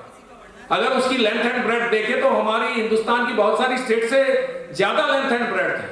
तो हमारे पास तो पूरा हिंदुस्तान है और बहुत सारे मेट्रो स्टेशन हैं। उनमें अगर आप ये देखें कि आप 3 साल में उठाना ही है और इतनी स्ट्रेंथ के बाद, ठीक है अगर स्ट्रेंथ नहीं है फिर ट्रांसफर कर रहे हैं तो फिर तो अलग बात है। आपके पास स्ट्रेंथ इतनी है, आपको जरूरत नहीं है कि दिल्ली से बाहर जल्दी जल्दी ट्रांसफर करें, और बाहर से भी दिल्ली आने वालों की कोई कतार नहीं लगी हुई है। और हिंदुस्तान के कौन से कोने से हमारे इस कैडर में मेंबर नहीं है, हर कोने से मेंबर है, और वो जिस कोने से भी हैं उस कोने में सेटिस्फाइड हैं और वहां रहना भी चाहते हैं, काम भी कर रहे हैं। और इसी तरीके से रीजनलाइजेशन भी होकर पड़ा हुआ है, 4 रीजन में डिपार्टमेंट बटा हुआ है काम के मामले में ही। तो ट्रांसफर पॉलिसी का जो ध्येय अभी जो डिपार्टमेंट के कुछ लोग लेकर आए हैं उसमें खासकर असिस्टेंट ईयर को, क्योंकि एग्जीक्यूटिव ईयर को तो पहले ही डिस्प्लेस कर रखा है, असिस्टेंट ईयर को भी उसी तरीके से डिस्प्लेस करने की पूरी कोशिश है। तो दोस्तों लेकिन इस कोशिश को हम बिल्कुल होने नहीं देंगे, आप सबका सहयोग चाहिए। और जो भी हमारी पॉलिसी है उस पॉलिसी को हम जिस तरीके से पहले स्टेक होल्डर से डिस्कस करके होता था उसी तरीके से अभी भी स्टेक होल्डर से डिस्कस करके ही कोई पॉलिसी फाइनल होनी चाहिए। इसके लिए जो भी हमको कुर्बानी देनी पड़े उसके लिए हम सब लोगों को तैयार रहना चाहिए। जो लोग सीनियर हैं उन्होंने देखा है कि 2003 में भी ऐसे ही मार्च में एक पॉलिसी 1 पेज की आ गई थी। उस टाइम में मोर देन 100 डेज का एक वर्क टू रूल प्रोग्राम हुआ और उसके बाद डिपार्टमेंट को उस पॉलिसी को वापस लेना पड़ा। तो आज भी हम ऑनलाइन पॉलिसी के अगेंस्ट नहीं है, लेकिन ऑनलाइन पॉलिसी में जो पैरामीटर्स, अगर मान लीजिए कोई मेंबर हार्ड एरिया में चला गया, उस हार्ड एरिया से उसको वापस आने का रास्ता मिलना चाहिए। जो लोग इंटर रीजनल ट्रांसफर में दूसरे रीजन्स में चले गए उनको वापस आने का रास्ता मिलना चाहिए। जिन लोगों के स्पाउस ग्राउंड का इश्यू है उनको रास्ता मिलना चाहिए। मेडिकल इश्यूज हैं, बच्चे पढ़ रहे हैं। आपने देखा कि आरआर 2012 में एग्जीक्यूटिव ईयर के प्रमोशन के लिए डिग्री कंपलसरी कर दी है। इनिशियल एंट्री लेवल क्वालिफिकेशन आज भी मिनिमम क्वालिफिकेशन डिप्लोमा है। तो इसका मतलब डिपार्टमेंट ये चाहता है कि जो लोग डिप्लोमा आते हैं वो भी डिग्री कर रहे हैं। तो उस डिग्री करने के लिए भी तो टाइम चाहिए।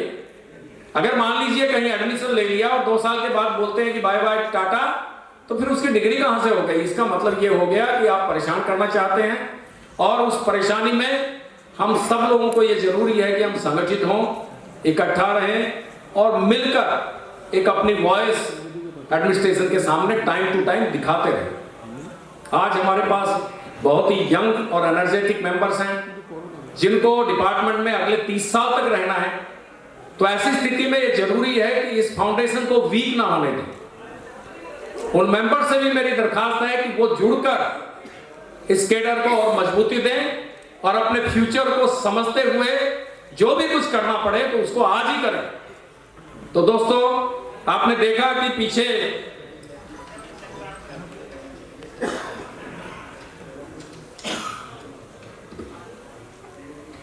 पिछले साल रेगुलराइजेशन की एक अच्छी हवा बन गई, जिसके लिए दोस्तों आरआर 2012 जो रिक्रूटमेंट रूल था उसमें सभी को पता है कि एग्जीक्यूटिव ईयर जो हमारा 2/3 कोटा है उसमें ई के प्रमोशन के लिए जो क्वालिफिकेशन है वो एनहांस करके मैंडेटरीली डिग्री इन इंजीनियरिंग कर दिया गया। ऐसी स्थिति में जो एसोसिएशन का स्टैंड है गोवा एपेक्स के बाद और फर्दर जितनी भी एपेक्स हुई हैं उसमें ये डिसाइडेड है कि 17/10/2012 तक जो भी डिपार्टमेंट में एई या जेई रहा है, एई एडहॉक या जेई रहा है, उसके लिए वो प्रोटेक्शन एक्सटेंड होना चाहिए।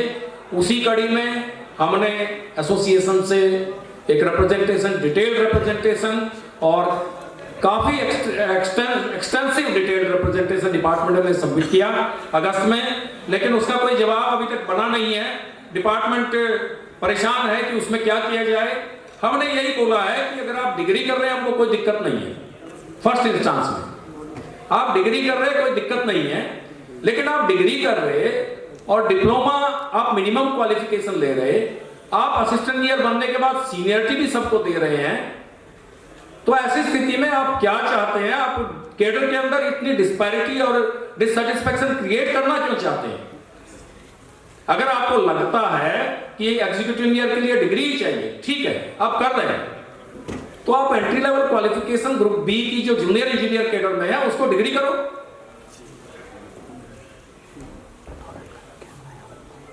ये जो डिवाइड एंड रूल वाला जो फॉर्मूला है, कैडर को पहले ही डिवाइड इतनी जगह हुआ पड़ा है, और डिवाइड एंड रूल वाला फॉर्मूला आप क्यों चलाना चाहते हैं? तो ऐसी स्थिति में दोस्तों, हमने इस बार एजेंडा में यह भी लिखा है कि need to change entry level qualification for the initial course of feeder cadre, that is JEs of group B engineering cadre. तो मेरा आप सबसे एक रिक्वेस्ट है कि अगर एग्जीक्यूटिव इंजीनियर में डिग्री है और वो कंटिन्यू हो रहा है, और हमने भी उसमें कोई डिसीजन कंटिन्यूएशन में नहीं लिया, क्योंकि 17/10/2012 के प्रोटेक्शन की तो हम बात कर रहे हैं, वो एक डिसीजन आप सब लोगों ने दिया हुआ है, लेकिन उसके बारे में आगे बात नहीं कर रहे हैं। अगर वो है तो जरूरत है कि एंट्री लेवल क्वालिफिकेशन डिवाइडेड नहीं होना चाहिए, वो डिग्री होना चाहिए, और उसके लिए स्ट्रगल करना पड़े तो हम स्ट्रगल करेंगे। तो मेरा आज सभी दोस्तों से, सभी मेंबर से, सभी प्रेजेंट जितने लोग हैं, उनसे एक रिक्वेस्ट है कि आज एक रेजोल्यूशन लें कि अगर इंजीनियरिंग डिग्री एग्जीक्यूटिव इंजीनियर के प्रमोशन के लिए जरूरी है, और डिपार्टमेंट ने जो आरआर करके रखा हुआ है उसमें एसोसिएशन ने भी आगे कुछ नहीं बोल रहा है, तो ऐसी स्थिति में मिनिमम क्वालिफिकेशन के लिए हमारा एक सीपीडब्ल्यूडी इंजीनियर्स एसोसिएशन की तरफ से एक रेजोल्यूशन चाहता हूं कि आप हाथ खड़ा करके उसमें एक रेजोल्यूशन को सपोर्ट करें, सो दैट कि हम उस बात को बार बार अपने प्लेटफॉर्म में लेकर डिपार्टमेंट के सामने प्लेस करें। तो मैं सभी से रिक्वेस्ट करता हूं कि एक बार हाथ खड़ा करके उस रेजोल्यूशन को सपोर्ट करें, क्योंकि डिवाइडेड जो स्थिति है वो डिवाइडेड स्थिति नहीं होनी चाहिए। तो पिछले कई साल से कैडर रिव्यू की बात चल रही है, 18 से ही चल रही है, लेकिन 18 के बाद 19 में एक डायरेक्टर जनरल आया, उसने रिस्ट्रक्चरिंग कर डाला, कैडर रिव्यू भूल गया। उसके बाद क्लास 1 आपको पता ही है कि 4-5 साल के बाद तो उसको नींद आना बंद हो जाता है, उसको लगता है कि मेरा जो आज का मेरा जो 98 का एससी है, 98 का एंट्री है, वो ऐसे ही घूम रहा है अभी तक। भाई साहब, हमारे तो 40 साल के लोग भी असिस्टेंट इंजीनियर घूम रहे हैं, हमारे बारे में भी सोचो। अपने कैडर रिव्यू की बहुत चिंता है, और इतनी ज्यादा चिंता है कि वो उसके अलावा कोई काम भी नहीं करते। ऐसा लग रहा है कि डिपार्टमेंट का जो एसएनडी डिपार्टमेंट है, एसएनडी यूनिट है, वो सिर्फ क्लास 1 के लिए ही बनी हुई है। तो ऐसी स्थिति में कि हमको क्या करना चाहिए? हमको अपनी आवाज उठानी चाहिए कि नहीं उठानी चाहिए? दोस्तों, हमको अपनी आवाज उठानी चाहिए कि नहीं चाहिए? क्लास 1 का कैडर रिव्यू सीआरसी से अप्रूव हो गया, और आज वहां जो डायरेक्टर एसएनडी या ई एसएनडी या उसका चाचा जो बैठा हुआ है, उससे अगर पूछा जाए तो ग्रुप बी का कैडर रिव्यू का क्या हुआ, उनको लगता है ग्रुप बी का कैडर रिव्यू बस इतनी लिमिटेशंस में है कि जूनियर इंजीनियर असिस्टेंट इंजीनियर बन जाता है, उससे ज्यादा बिल्कुल पता नहीं है। बीच में हम लोगों ने उनको त्रिवेदी जी का याद दिलाया कि 2010, 11, 12 में एक त्रिवेदी होता था, वो एडीजी रिटायर हो गया, वीआरएस ले लिया था 2-4 दिन पहले, लेकिन कैडर रिव्यू के लिए बड़ी कोशिश किया, एसडीजी बनाने की कोशिश थी, तो बेचारे एसडीजी तो नहीं बने, लेकिन कैडर रिव्यू का रास्ता तो क्लियर करके गया। उस कैडर रिव्यू में हमारी जो पोस्टें बढ़ी, जेई टू एई और एई टू ई, वो विदाउट ऑलमोस्ट 0 सरेंडर के साथ हुई। जब तुमको रास्ता मिला हुआ है कि पिछले कैडर रिव्यू में इस तरीके से हुआ, तो इस कैडर रिव्यू में वो सारी बातें क्यों नहीं हो सकती? आज डिपार्टमेंट टोटली आउटसोर्स के ऊपर चल रहा है। आप भी हर दिन आउटसोर्स वर्कर को ही देखते हैं। आज 10 साल या 15 साल इंक्रीमेंट लिया हुआ पेलदार या प्लम्बर आपके पास नहीं है, या वायरमैन नहीं है, आप मिनिमम वेजेस में पेमेंट कर रहे हैं, 20,000 21,000 रुपए में काम चला रहे हैं, तो आप तो सेविंग ऐसे ही कर रहे हैं, रिक्रूटमेंट कर नहीं रहे किसी चीज की। राशन कैडर को खत्म कर दिया है, हमने यही दरखास्त की कि कम से कम जूनियर इंजीनियर का 20% पोस्ट ज्यादा होना चाहिए, इंक्रीज होना चाहिए जो आज की डेट में, और एग्जीक्यूटिव इंजीनियर का कम से कम 300 पोस्ट बढ़ना चाहिए। जो स्थितियां आज हैं वो स्थितियां बदलनी चाहिए। आज असिस्टेंट इंजीनियर बनने के लिए 10 साल में काम हो जाता है, लेकिन पुराने टाइम में 28 और 30 साल लगते थे। लेकिन आज जो 10 साल में असिस्टेंट इंजीनियर हो रहा है वो अगले 25 साल में अगर असिस्टेंट इंजीनियर ही रहे तो कोई बदलाव नहीं है। और बदलाव इसलिए भी नहीं है कि आपकी ड्यूटीज एंड रिस्पॉन्सिबिलिटी ऑलमोस्ट उसी लाइन में लाकर रखी हुई है। अगर आप comparison of duties and responsibility देखें 2022 का, तो उसमें ऑलमोस्ट वही like duties and responsibility. Restructuring ने इस डिपार्टमेंट को ऑलमोस्ट एक कॉर्नर में खड़ा कर दिया। तो ऐसी स्थिति में दोस्तों बहुत जरूरी है कि हम डे टू डे जो वर्किंग कर रहे हैं उसमें बहुत ज्यादा अलर्ट रहें, अपनी पोजीशन को संभाल कर रखें, अपनी जरूरत महसूस करने दें वहां पर जहां पर आप काम कर रहे हैं, अपने काम को ना छोड़ें। तो ऐसी स्थिति में हमको अपने अगर केडर को बचाना है तो अपनी वर्किंग को मजबूत और स्ट्रॉन्ग करके रखना पड़ेगा। आज हमारे केडर में कैलिबर की कोई कमी नहीं है। हमारे जो यंग लोग हैं वो हो सकता है कि 2 नंबर या 5 नंबर से यूपीएससी क्वालिफाई ना कर पाए हैं। बहुत सारे हमारे फ्रेंड्स हैं जो एमटेक हैं, बीटेक हैं और यूपीएससी क्वालिफाई करते करते रह गए। तो ऐसी स्थिति में अपनी नॉलेज के ऊपर भरोसा रखें और उस नॉलेज को प्रेजेंट भी करें। तो दोस्तों जो केडर रिव्यू की स्थिति है उसमें फिर हमको स्ट्रगल करने की जरूरत पड़ेगी, और उस स्ट्रगल के लिए जरूरी है कि हम अपने आप को मजबूती करें और अपना डिस्कशन चालू कर दें। जो भी आपका कोर ग्रुप है 10 लोगों का, 20 लोगों का, उसमें एक डिस्कशन चालू कर दें, और एसोसिएशन के जो पदाधिकारी हैं जो टीम में इस साइड में बैठे हैं उनको जगाते रहे, सोने मत दें। दोस्तों अगर आप जगाएंगे नहीं तो यहां जो बैठे हुए हम लोग हैं वो जागते नहीं हैं। सेल्फ ड्रिवन कुछ भी नहीं है। तो जरूरी है कि हमारा जो यंग सपोर्ट है, जो मेंबर्स हैं, वो जागे और इसमें केडर रिव्यू में, ट्रांसफर पॉलिसी में जो भी मजबूती है उसका क्वेश्चन करें और जाने कि क्या हो रहा है। लेकिन इसके साथ साथ जरूरी ये भी है कि जहां हम लोग वीक हैं तो हमारे पीछे खड़े भी रहें। आज स्थिति और मजबूत है, आप सब लोगों का सहयोग है, ये मुझे और हमारी पूरी टीम को पूरा एक सुनिश्चित महसूस होता है, और इसलिए हम लोग आगे बढ़ने में कोई हेजिटेशन भी नहीं करते। बस समय की बात है कि समय के साथ हम थोड़ा आगे बढ़ें, अपनी न्यायोचित बात को आगे रखें, अपने बिहेवियर और वर्क को संभाल कर रखें, लेकिन अपनी जो न्यायोचित जो डिमांड है उस डिमांड के लिए कभी झुके नहीं।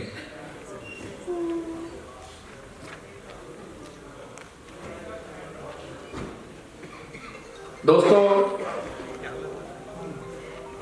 हमने अगस्त 2024 में एपेक्स कमेटी चंडीगढ़ में की। बहुत सारे मुद्दे उसमें डिस्कस हुए, तकरीबन 10 घंटे और 10 घंटे 20 घंटे का एक डिस्कशन हुआ, और हमारे जो चंडीगढ़ जोन के मेंबर थे उन्होंने उस अरेंजमेंट को बखूबी हैंडल किया।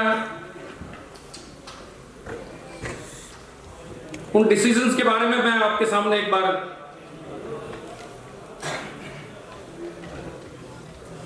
चाहूंगा कि जो भी डिसीजन हुए उसमें ये जनरल बॉडी अपना अप्रूवल दे, रेटिफिकेशन करे, और अगर आपको लगता है कि कोई मुद्दा उसमें हम लोगों ने कुछ न्यायोचित नहीं किया तो उसमें जरूर बताएं। और मुझे पूरा उम्मीद है, आशा है कि हमने मुद्दे कुछ सही डायरेक्शन में ही लिए होंगे।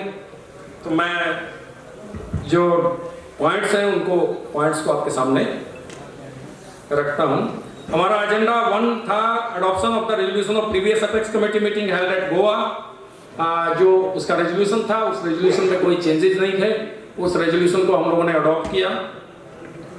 उसके अलावा हमारा जो एजेंडा पॉइंट बी था, उसके एजेंडा पॉइंट बी में 1, 2, 3, 4, तो 1, 2, 3 को मैं लास्ट में लेता हूं। और 4 में था discussion on the point of correct fixation, 7450 वाला इश्यू था। 7450 में ज्यादातर मेंबर्स को 7450 का बेनिफिट मिल गया था, कोई मेंबर अभी बचा हुआ नहीं था, तो इसलिए उस मेंबर को फर्दर डिस्कशन के लिए ड्रॉप में रखा। और ज्यादातर दोस्तों का उसमें फिक्सेशन वगैरह 7450 discussion on the point of correct fixation 7450 means benefit of bunching. Benefit of bunching में हमने ऑलरेडी कोर्ट केस कर रखा है दोस्तों, और कोर्ट केस में जैसा हमारे वाइस प्रेसिडेंट साहब ने बताया कि उसमें 2023 में स्टे हो गया था। स्टे के बाद कुछ लोगों का रिडक्शन हुआ है, उसके चलते हमने अभी उसमें कुछ आरटीआई वगैरह भी डाला है, आपके ऑफिसों में भी पहुंचा होगा। लेकिन इसमें यही रिक्वेस्ट है कि अगर किसी का रिडक्शन हो रहा है या हो गया है बीच में, ऑलरेडी जिसको फिक्सेशन का बेनिफिट बंचिंग के साथ मिल रहा था, अगर कहीं रिडक्शन की बात हो रही है तो एसोसिएशन को जरूर बताएं। उस मैटर को हम लोग कंटिन्यू करेंगे और उस मैटर को होपफुली हमको लगता है कि हमारी उसमें जीत होगी। और जो कैट केस है, कैट केस दिल्ली में है प्रिंसिपल बेंच में, और दूसरा एक कैट केस गुवाहाटी में है। गुवाहाटी केस के लिए भी डिपार्टमेंट परेशान था, और इतना परेशान था कि उसको दिल्ली में ट्रांसफर करने की बात कर रहा है। तो ऐसी स्थिति में कोशिश ये है कि वो ट्रांसफर ना हो। अगर इवन देन वो ट्रांसफर भी होता है तो शायद कोई प्रॉब्लम नहीं है, we will handle that case from the central office. और इसमें एक और बता दूं कि डिपार्टमेंट ने क्योंकि उसमें रिप्लाई जल्दी फाइल नहीं किया, टाइमली फाइल नहीं किया था, तो हमारा जो एडवोकेट था उन्होंने उसका संज्ञान लिया और तोमर साहब ने उसको बहुत ध्यान से उसको परस्यू किया। 5000 रुपए का जुर्माना डिपार्टमेंट के ऊपर अब सबको पता होगा कि लगा।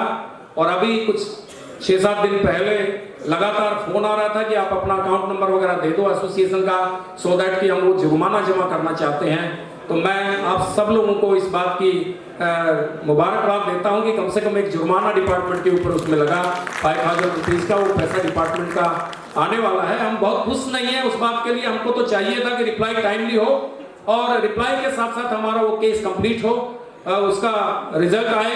लेकिन फिर भी जो फुट स्टेप्स उन्होंने पकड़े थे उसमें जरूरी भी था, और वो जरूरी में शायद ये एक धक्का उनको महसूस होना चाहिए। अभी डीजी 12 तारीख को आएगा तो उनको भी इस बारे में हम लोग जरूर बताएंगे कि इस तरीके का काम ये लोग करते हैं। एक हमको पहले फोर्स करते हैं कि आप कैट में जाओ, और उसके बाद कैट में जाने के बाद फोर्स करते हैं दूसरे आदमी को कि इस कैट केस के बारे में आप भी चलिए। और तीसरी बात ये हो जाती है कि अपना रिप्लाई सबमिट नहीं करते। माने पहले अपने पास डिले, फिर रिप्लाई में डिले, फिर इंप्लीमेंटेशन में डिले, और उस डिले के बाद फिर डोला, फिर हाईकोर्ट। तो दोस्तों कोई तरीका, कोई न्याय शायद अभी बचा नहीं है, ऐसा लग रहा है। उसके लिए जरूरी था ये 5000 रुपीज का फाइन, और वो हुआ। और हमें उम्मीद है कि इसके बाद कुछ सुधार होगा। अगर वो बात मिनिस्ट्री में जाएगी, मिनिस्ट्री तक पहुंचेगी, वो किस अकाउंट से गया, किसने पेमेंट किया, पर्सनल गया, कौन रिस्पॉन्सिबल था, होना चाहिए।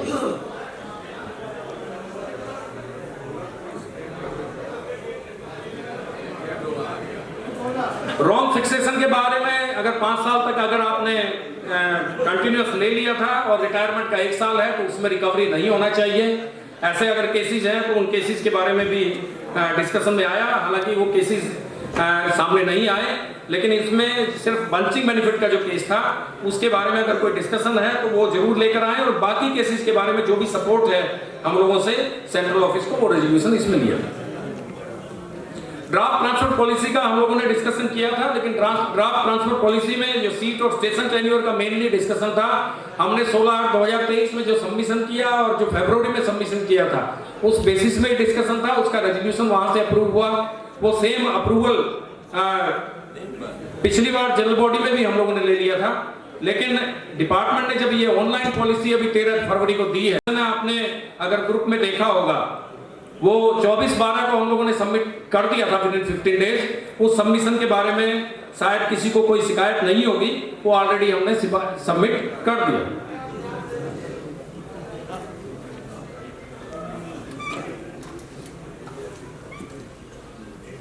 कैडर रिव्यू के बारे में जैसे हमने बताया कि ग्रुप बी का कैडर रिव्यू डिलेड है, उसके बारे में बहुत क्लियर है कि हम उसमें और प्रयास करेंगे कि किसी भी तरीके से ग्रुप ए का कैडर रिव्यू आइसोलेशन में अप्रूव ना हो और ग्रुप बी का कैडर रिव्यू साथ में अप्रूव हो और कॉम्प्रिहेंसिवली हो।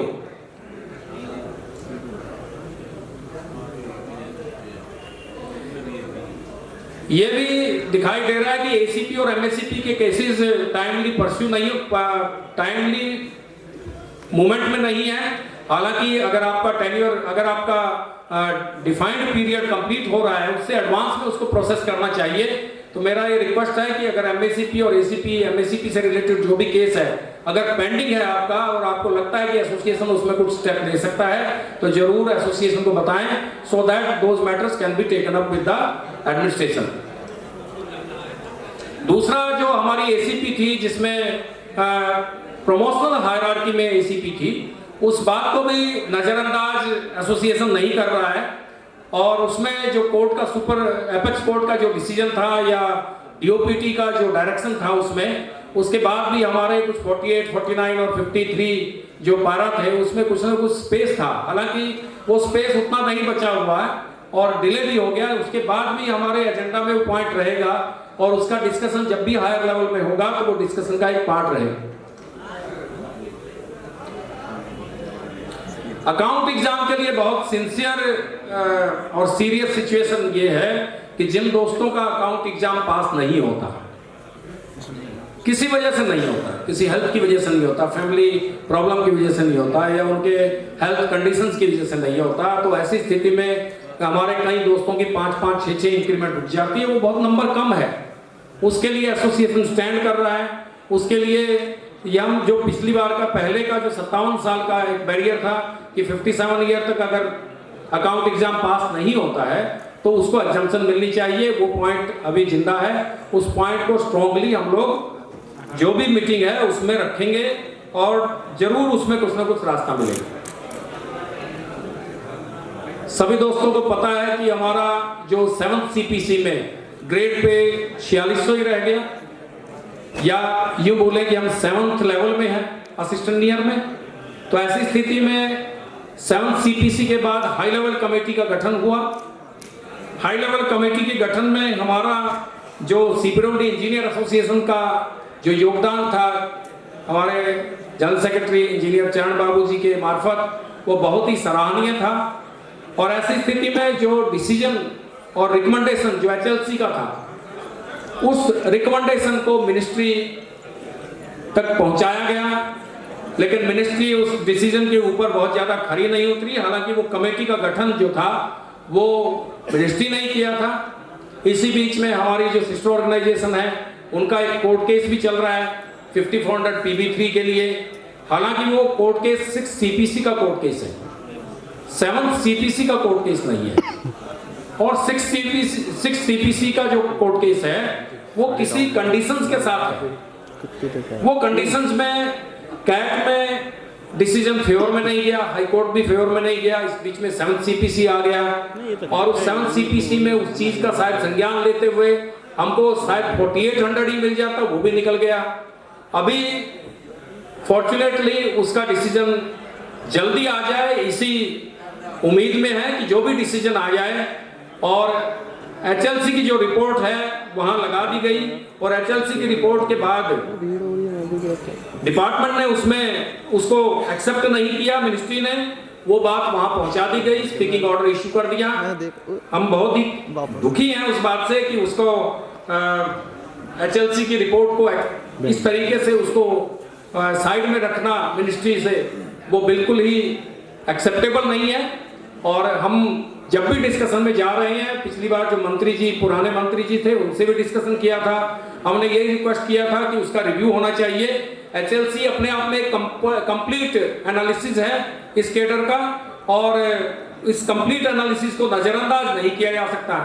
तो ऐसी स्थिति में एपेक्स कोर्ट का जब भी डिसीजन आता है, क्योंकि मैटर जब भी कोई डिस्कशन में जाएंगे तो सब जुडाइस वाली लाइन आती है, कोई भी डिसीजन जल्दी आ जाए, इसी प्रेयर के साथ हम हैं और ये उम्मीद करते हैं कि जो भी डिसीजन हो वो जल्दी आ जाए, सो दैट कि जो इनिशियल पे स्केल का डिस्कशन है उसको दोबारा से उसी रफ्तार में डिस्कशन में लाया जाए जो पहले चलता था। दूसरा ये कि जो हमने एग्जीक्यूटिव इंजीनियर का जो रिक्रूटमेंट रूल में जो क्वालिफिकेशन है उसको रिलेट करके जो एंट्री लेवल क्वालिफिकेशन की हम जो बात कर रहे हैं उसमें कहीं ना कहीं वो भी निहित है जो बात हम वहां नहीं बोल रहे।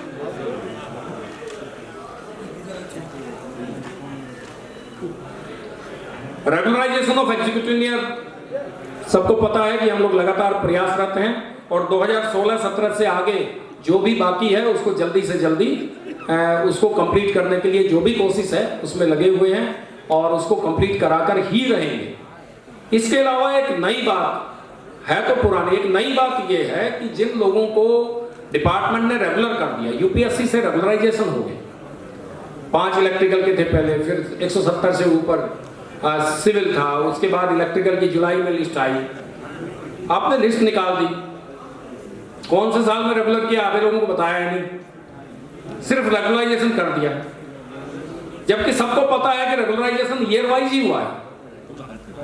अगर रेगुलराइजेशन कर दिया तो उनकी सीनियरिटी फिक्स कर दो भाई, उनकी सीनियरिटी फिक्स करने के लिए तैयार नहीं है। इसलिए तैयार नहीं है क्योंकि अगर उनका सीनियरिटी लिस्ट में नाम डाल दिया तो बहुत सारे उनके भाई बंधुओं से सीनियर हो जाएंगे हमारे भाई, और सीनियर हो जाएंगे तो एससी का प्रमोशन तो उनको अपना ही करना है ना, हमारा प्रमोशन तो करना नहीं। तो ऐसी स्थिति में आज हम जिस चौराहे पर खड़े हैं कि हमने रेगुलराइजेशन करा लिया, करा रहे हैं, उसके बाद भी हमको बेनिफिट नहीं मिल रहा, तो बचता क्या है? लड़ना। हमको लड़ना ही पड़ेगा दोस्तों, या तो हम डायरेक्टली लड़ें और या हम कोर्ट में लड़ें, लेकिन ऊपर वाले जितने भी इश्यूज हैं उनको हमको दोनों फ्रंट में लड़ना पड़ेगा।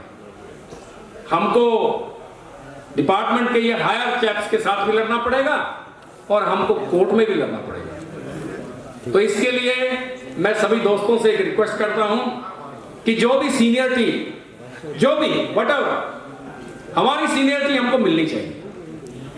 आपने रेगुलर कर दिया, यूपीएससी ने रेगुलर कर दिया, मिनिस्ट्री ने रेगुलर कर दिया, कम से कम एक रास्ता आगे बढ़ा, उस रास्ते में वो सीनियरिटी जो हमारा ड्यू है वो सीनियरिटी में हमारा नाम होना चाहिए। उसके लिए अगर आप नहीं कर रहे तो हमको कोर्ट भी जाना पड़ेगा और आपके सामने भी आवाज उठानी पड़ेगी।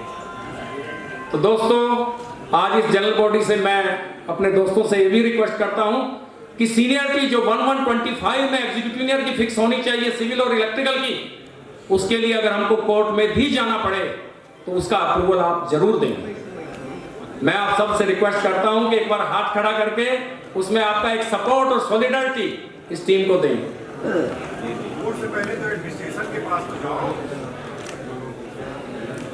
जब तक एडमिनिस्ट्रेशन के पास नहीं जाओगे जाने के लिए तो रास्ते नहीं है इसके पास। दोस्तों, सीनियरिटी असिस्टेंट ईयर में भी हमने देखी है। 2015 का एग्जाम हुआ था, उससे पहले 2002 में हुआ, पहले 99 में हुआ, 10वें साल की वैकेंसी लेकर सीनियरिटी हमको दे दिया, सबने देखा, हमको सीनियरिटी दे दिया, हम बड़े खुश हुए। आज भी हमारे दोस्त लोग सिविल में 2002-03 की सीनियरिटी लेकर बैठे हुए हैं, बहुत खुश हैं। खुश होना ही चाहिए क्योंकि हमको एक राइट मिला। 2002, 3, 3, 4, 4, 5 की जो भी वैकेंसी थी उसमें हमको उस स्लोप में रखा गया। बड़ी विडंबना है, हमको सीनियरिटी दे रहे 2002-03 की, लेकिन हमको ये नहीं बोल रहे कि आप 2002-03 के असिस्टेंट इंजीनियर हैं। हमको सीनियरिटी तो दे रहे हैं 2003 की, 2-3 की, 4-5 की, 6-7 की, लेकिन हमको ये नहीं बोल रहे कि आप उस दिन असिस्टेंट इंजीनियर नेम से भी थे। अगर आप असिस्टेंट इंजीनियर नहीं थे उस दिन तो आपको सीनियरिटी कहां से मिली? ठीक है, आप उसका कॉन्सिक्वेंशियल बेनिफिट नहीं दे रहे, लेकिन आप ये तो बोल ही रहे ना कि मेरी सीनियरिटी 2002-3 की है, 4-5 की है, 6-7 की है, तो मैं असिस्टेंट इंजीनियर नाम से तो कहीं ना कहीं कनेक्ट हुआ होऊंगा ना, तभी तो आपने दिया। इसी तरीके से एग्जीक्यूटिव इंजीनियर में भी जो लोग 2012, 13, 14, 15 उस ईयर में अगर आप स्लॉट में आ रहे हैं तो कहीं ना कहीं उससे कनेक्ट तो हुए, और जब कनेक्ट हुए तो वो डिस्टेंस जो हमने कवर किया उस डिस्टेंस का हमको कोई ना कोई बेनिफिट मिलना चाहिए। Delay is on the part of the administration, delay is on the part of the administration, delay तो इनका रवैया ही है, हमारे लिए सारा ही डिले है। लेकिन कुछ हक ऐसे हैं जो कोर्ट के थ्रू और न्याय संगत हमको मिल रहे हैं, उसका जो फर्दर बेनिफिट है वो भी हमको मिलना चाहिए।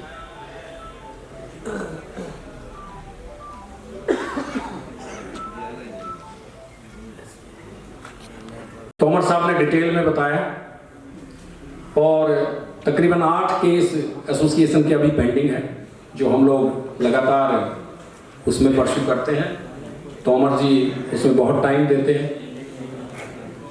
इसी कड़ी में कोर्ट केस था डिप्लोमा प्लस 10 ईयर, जिसमें काफ़ी उम्मीद थी, और कैट में हमारे फेवर में जजमेंट आया था 2014 से, और रेजोल्यूशन के साथ डिसीजन दिया था कि कैट में जाया जाए। इसी बीच में कुछ चेंजेस हुआ और कैट चंडीगढ़ ने उसमें कोई डिसीजन दे दिया कि जो सर्कुलर था 26 मई 1977 का वो फिक्टिशियस लाइन में है। तो ऐसी स्थिति में हाई कोर्ट ने उसमें कोई बहुत क्लियर जजमेंट नहीं दिया, वापस मैटर को कैट में भेज दिया। ऐसी स्थिति में जब कोई सर्कुलर, हम availability of the circular he denial में है और कैट उसमें बहुत ज़्यादा आगे बढ़कर फिक्टिशियस लाइन में जा रहा है, उससे बहुत ज़्यादा उम्मीद दिखाई नहीं दे रहा है, जबकि पहले उम्मीद की बहुत बड़ी किरण थी वो। तो ऐसी स्थिति में कैट में मैटर है और ये उम्मीद है कि हमको कुछ और उम्मीद का रास्ता ढूंढना पड़ेगा।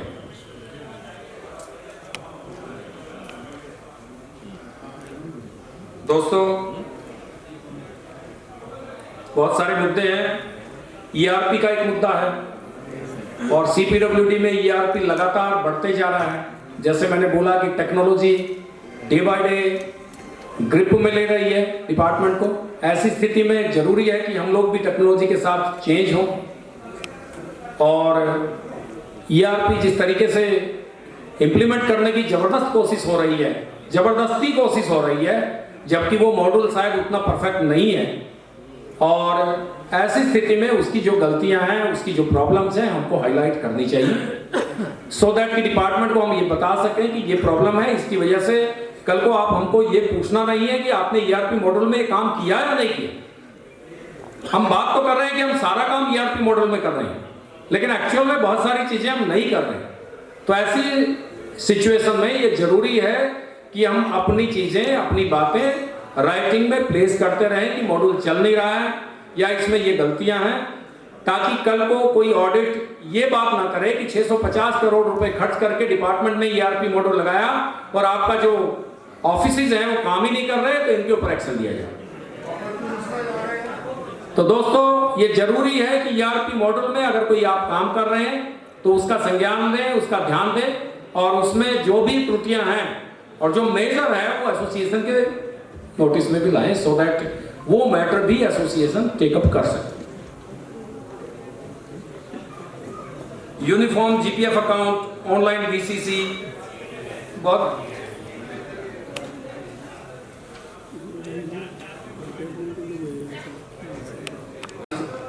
And election of course. इसके अलावा दोस्तों, आप सबको मालूम है कि 2018 में जो डायरेक्टर जनरल आया था, उसके चलते हमारे बहुत सारे दोस्तों को बहुत नुकसान उठाना पड़ा, और इस कड़ी में आप सबको पता है कि हमारे जो डिफरेंट एसोसिएशंस के 5 पदाधिकारी सस्पेंड हुए। उसमें अनफॉर्चुनेटली हमारे पदाधिकारी भी थे, और जो बेनिफिट ऑफ एसोसिएशन रिकॉग्निशन का मिलना चाहिए था वो भी नहीं दिया। हमने अपने सारे पेपर टाइमली डिपार्टमेंट में सबमिट किए, उस मैटर को भी डिपार्टमेंट ने एक्सेप्ट किया। उसके बावजूद भी उस रिकॉग्निशन का जो बेनिफिट है, डीम्ड रिकॉग्निशन का, वो आज तक हमने नहीं दिया। कोर्ट में भी उसकी एक डायरेक्शन डिपार्टमेंट को दी हुई है, उसके परसुएशन के बाद, हाँ बोलने के बाद भी उसमें कोई मूवमेंट नहीं है। और ये उम्मीद लगती है कि या तो हम सुप्रीम कोर्ट में जाएं और या फिर अपने उस केस को ऐसे ही ठंडे बस्ते में डाल दें। इस मैटर के बारे में भी डिस्कशन हुआ एपेक्स में चंडीगढ़, उससे पहले गोवा एपेक्स में भी डिस्कशन हुआ। और हमने अपने साथियों को, भूपेंद्र सिंह जी और चरण बाबू जी को ये भी रिजोल्व करके रखा हुआ कि आप छुट्टी नहीं देंगे। तो ऐसी स्थिति में ये बनता है कि उनका जो सैलरी है वो तो जा ही रहा है, उसके अलावा उनका पेंशनरी बेनिफिट भी अटक रहा है। इन सब बातों को लेते हुए और अपनी बात को करेक्ट करते हुए कि हमको छुट्टी नहीं देना है, डिपार्टमेंट के साथ हमको लड़ना ही है, हम पीछे नहीं हटेंगे। तो ऐसी स्थिति में ये जरूरी है कि जो लॉस उनके साथ हुआ है उस लॉस को हम कंपनसेट करें। और गोवा एपेक्स का डिसीजन के साथ साथ और चंडीगढ़ एपेक्स के डिसीजन के साथ जितना भी अमाउंट उनका, भूपेंद्र सिंह जी का और चरण बाबू जी का वो बनता था, वो लीगल फंड से उसको एक्सटेंड करने के लिए एपेक्स ने बहुत के लिए उनका था। और जो लाइन अभी तक एसोसिएशन ने पकड़ी कि कोई छुट्टी नहीं देना है, ऐसी स्थिति में ये हमारी जिम्मेवारी है कि हम उनको स्ट्रांगली सपोर्ट करें और जो भी बन सके उनको दें। तो ऐसी स्थिति में आप सब लोगों का एक साथ चाहिए और खड़े होकर आप प्लीज कृपया करके उसको सपोर्ट करें और जो डिसीजन एपेक्स ने लिया कि उनको कंपनसेट करना है, उस कंपनसेशन के लिए हामी भरें। आप सबसे रिक्वेस्ट है कि एक बार खड़े होकर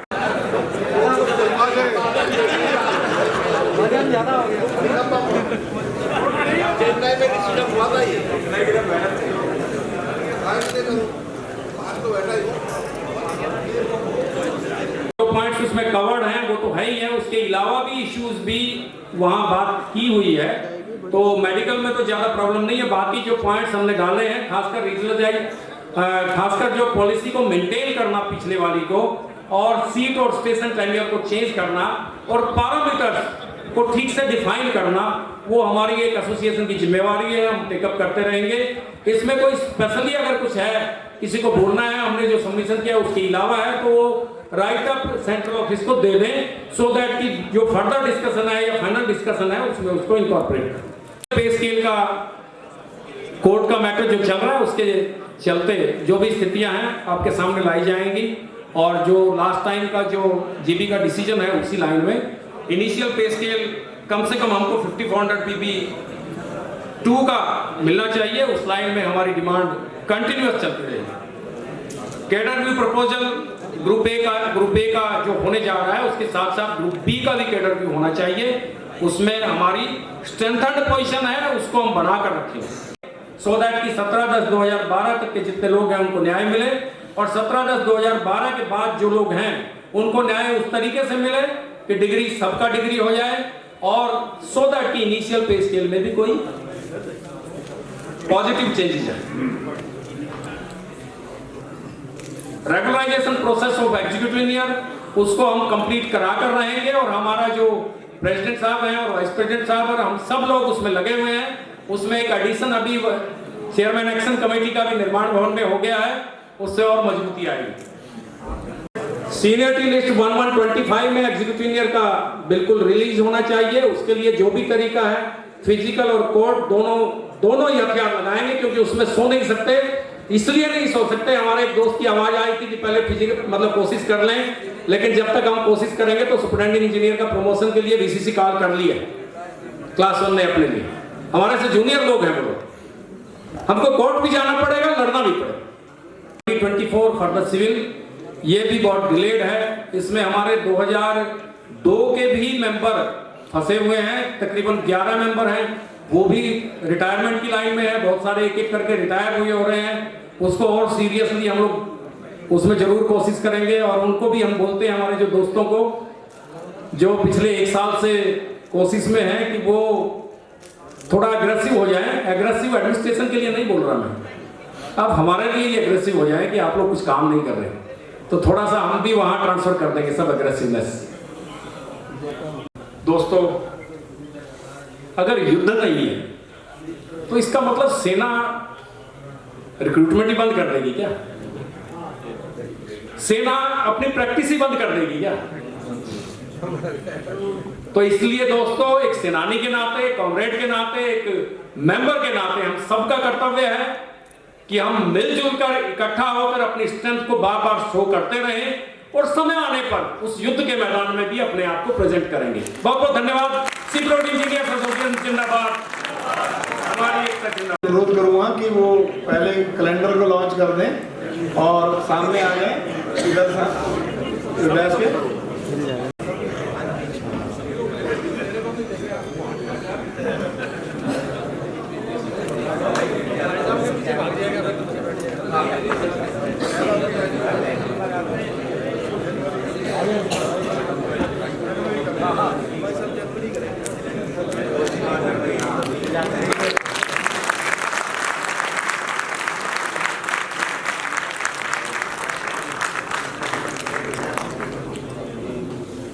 साथियों, ये कैलेंडर हमारी पहचान है और जहां भी हम किसी ऑफिस में जाते हैं तो हम अपना कैलेंडर ही पाते हैं, जिससे हमें एक अलग से अनुभूति होती है।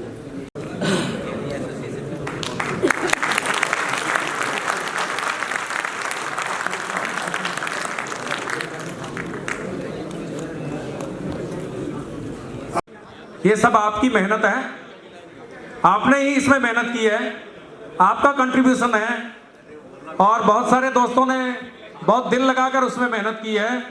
आप सब लोगों को बहुत बहुत धन्यवाद। इसमें रिफ्रेशमेंट का डब्बा भी है, ध्यान से उसको ले।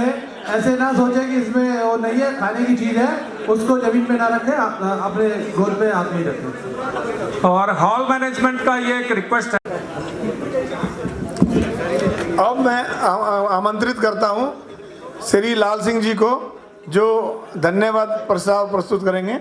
श्री लाल सिंह जी हमारे जॉइंट सेक्रेटरी हैं। हो जाए होता विशेष आग्रह हमारी सेंट्रल टीम का कि मार्गदर्शक हमारे जो हैं श्री चरण बाबू जी, वो 2 शब्द हमें अपने मार्गदर्शन हमारा करें ताकि हम अपने पूरे मंगलमय हो। 2025 ये एक स्पेशल नंबर है। अगर आप मैथमेटिकली देखेंगे, इसका स्क्वायर रूट होता है 45 और 1 से लेकर 9 तक। अगर आप तो इस साल को हम अपने संगठन के लिए, कैडर के लिए एक स्पेशल बनाएं, ऐसे उम्मीद के साथ इस साल को हम शुरुआत करते हैं। साथियों, जमाना बदल रहा है। जब हमने टेक ओवर किया था और जब हमने एसोसिएशन चलाई थी 20 साल, तब का माहौल अलग है। 2018 के बाद माहौल बदल गया है। मैं किस बात के लिए संगठन की या कैडर की बात एडमिनिस्ट्रेशन में सुनने के लिए कोई तैयार नहीं है। बहुत कठिन समय है अभी।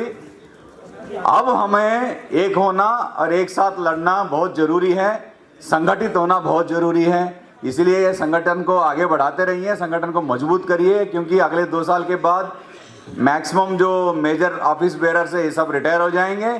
फिर यंग जनरेशन को फिर टेक ओवर करना पड़ेगा। हमें उस चीज़ को भी देखना है। ये संगठन का जो भी मेजर मुद्दे हैं, एटलीस्ट जो पे स्केल का हो या MSCP का हो, बंचिंग का हो और प्रमोशन और रेगुलराइजेशन का हो, एटलीस्ट ये 5-6 मुद्दे तो कम से कम तैयार रहें उसके लिए। और सबसे ज़्यादा खतरा अब इमीडिएटली आपके, जिसके माध्यम से अपने पॉलिसी को ही चेंज कर दिया है इन्होंने। एग्जिस्टिंग पॉलिसी गाइडलाइंस को ऑनलाइन में डालनी चाहिए, उसी हिसाब से ट्रांसफर करनी चाहिए, लेकिन इन्होंने पॉलिसी को ही पूरा बदल दिया है। इसके लिए पूरा विरोध करना पड़ेगा और साथ लड़ना पड़ेगा। अदरवाइज आपको हर 2-3 सालों में इधर उधर फेंकते रहेंगे, आप किसी के बारे में सोच ही नहीं सकेंगे आगे के लिए, डिमांड के लिए। तो साथियों, धन्यवाद बाबू जी। अब मैं अपने नौजवान साथी श्री लाल सिंह जी से अनुरोध करूंगा कि वो माइक पर आए और अपने थैंक्स अवार्ड दें। जिस टीम ने, जिस मेंबर ने यहाँ पे जो भी हमारे इस इवेंट को सक्सेसफुल बनाने के लिए काम किया है, उन सबको मैं धन्यवाद करना चाहूँगा। राजेश अग्रवाल जी और उनकी टीम, जिन्होंने डायरी और कैलेंडर को बनाने में सारा सहयोग किया और पूरा मैनेज किया, उनका बहुत बहुत धन्यवाद। सूरज प्रकाश जी और उनकी टीम, जिन्होंने मेंबरशिप प्रोग्राम को रन किया उनका धन्यवाद। समय सिंह मीना जी और उनकी टीम जिन्होंने सारा स्नैक्स का और स्टेज का प्रोग्राम किया, उनका बहुत बहुत आभार। सोनू शर्मा जी और उनकी टीम जिन्होंने इस पूरे इवेंट को सक्सेसफुल बनाने के लिए स्टेज से लेकर हर अरेंजमेंट को जो ओवरऑल किया, उनका बहुत बहुत धन्यवाद। और मैं यहाँ पर एक स्पेशल आभार है हमारा, जो भी हमारे सिस्टर ऑर्गेनाइजेशंस हैं वो सब जो यहाँ पे आए, हमारे बुलाने पर यहाँ पर आए और इस इवेंट में भाग लिया, उनका हम स्पेशल आभार व्यक्त करते हैं। उसमें हमारी जेई एसोसिएशन की टीम जो शायद अभी चले गए हैं, वो यहाँ पे आए थे, उनका बहुत बहुत धन्यवाद। धन्यवाद। सिविल और इंजीनियर्स एसोसिएशन जिंदाबाद, जिंदाबाद, जिंदाबाद।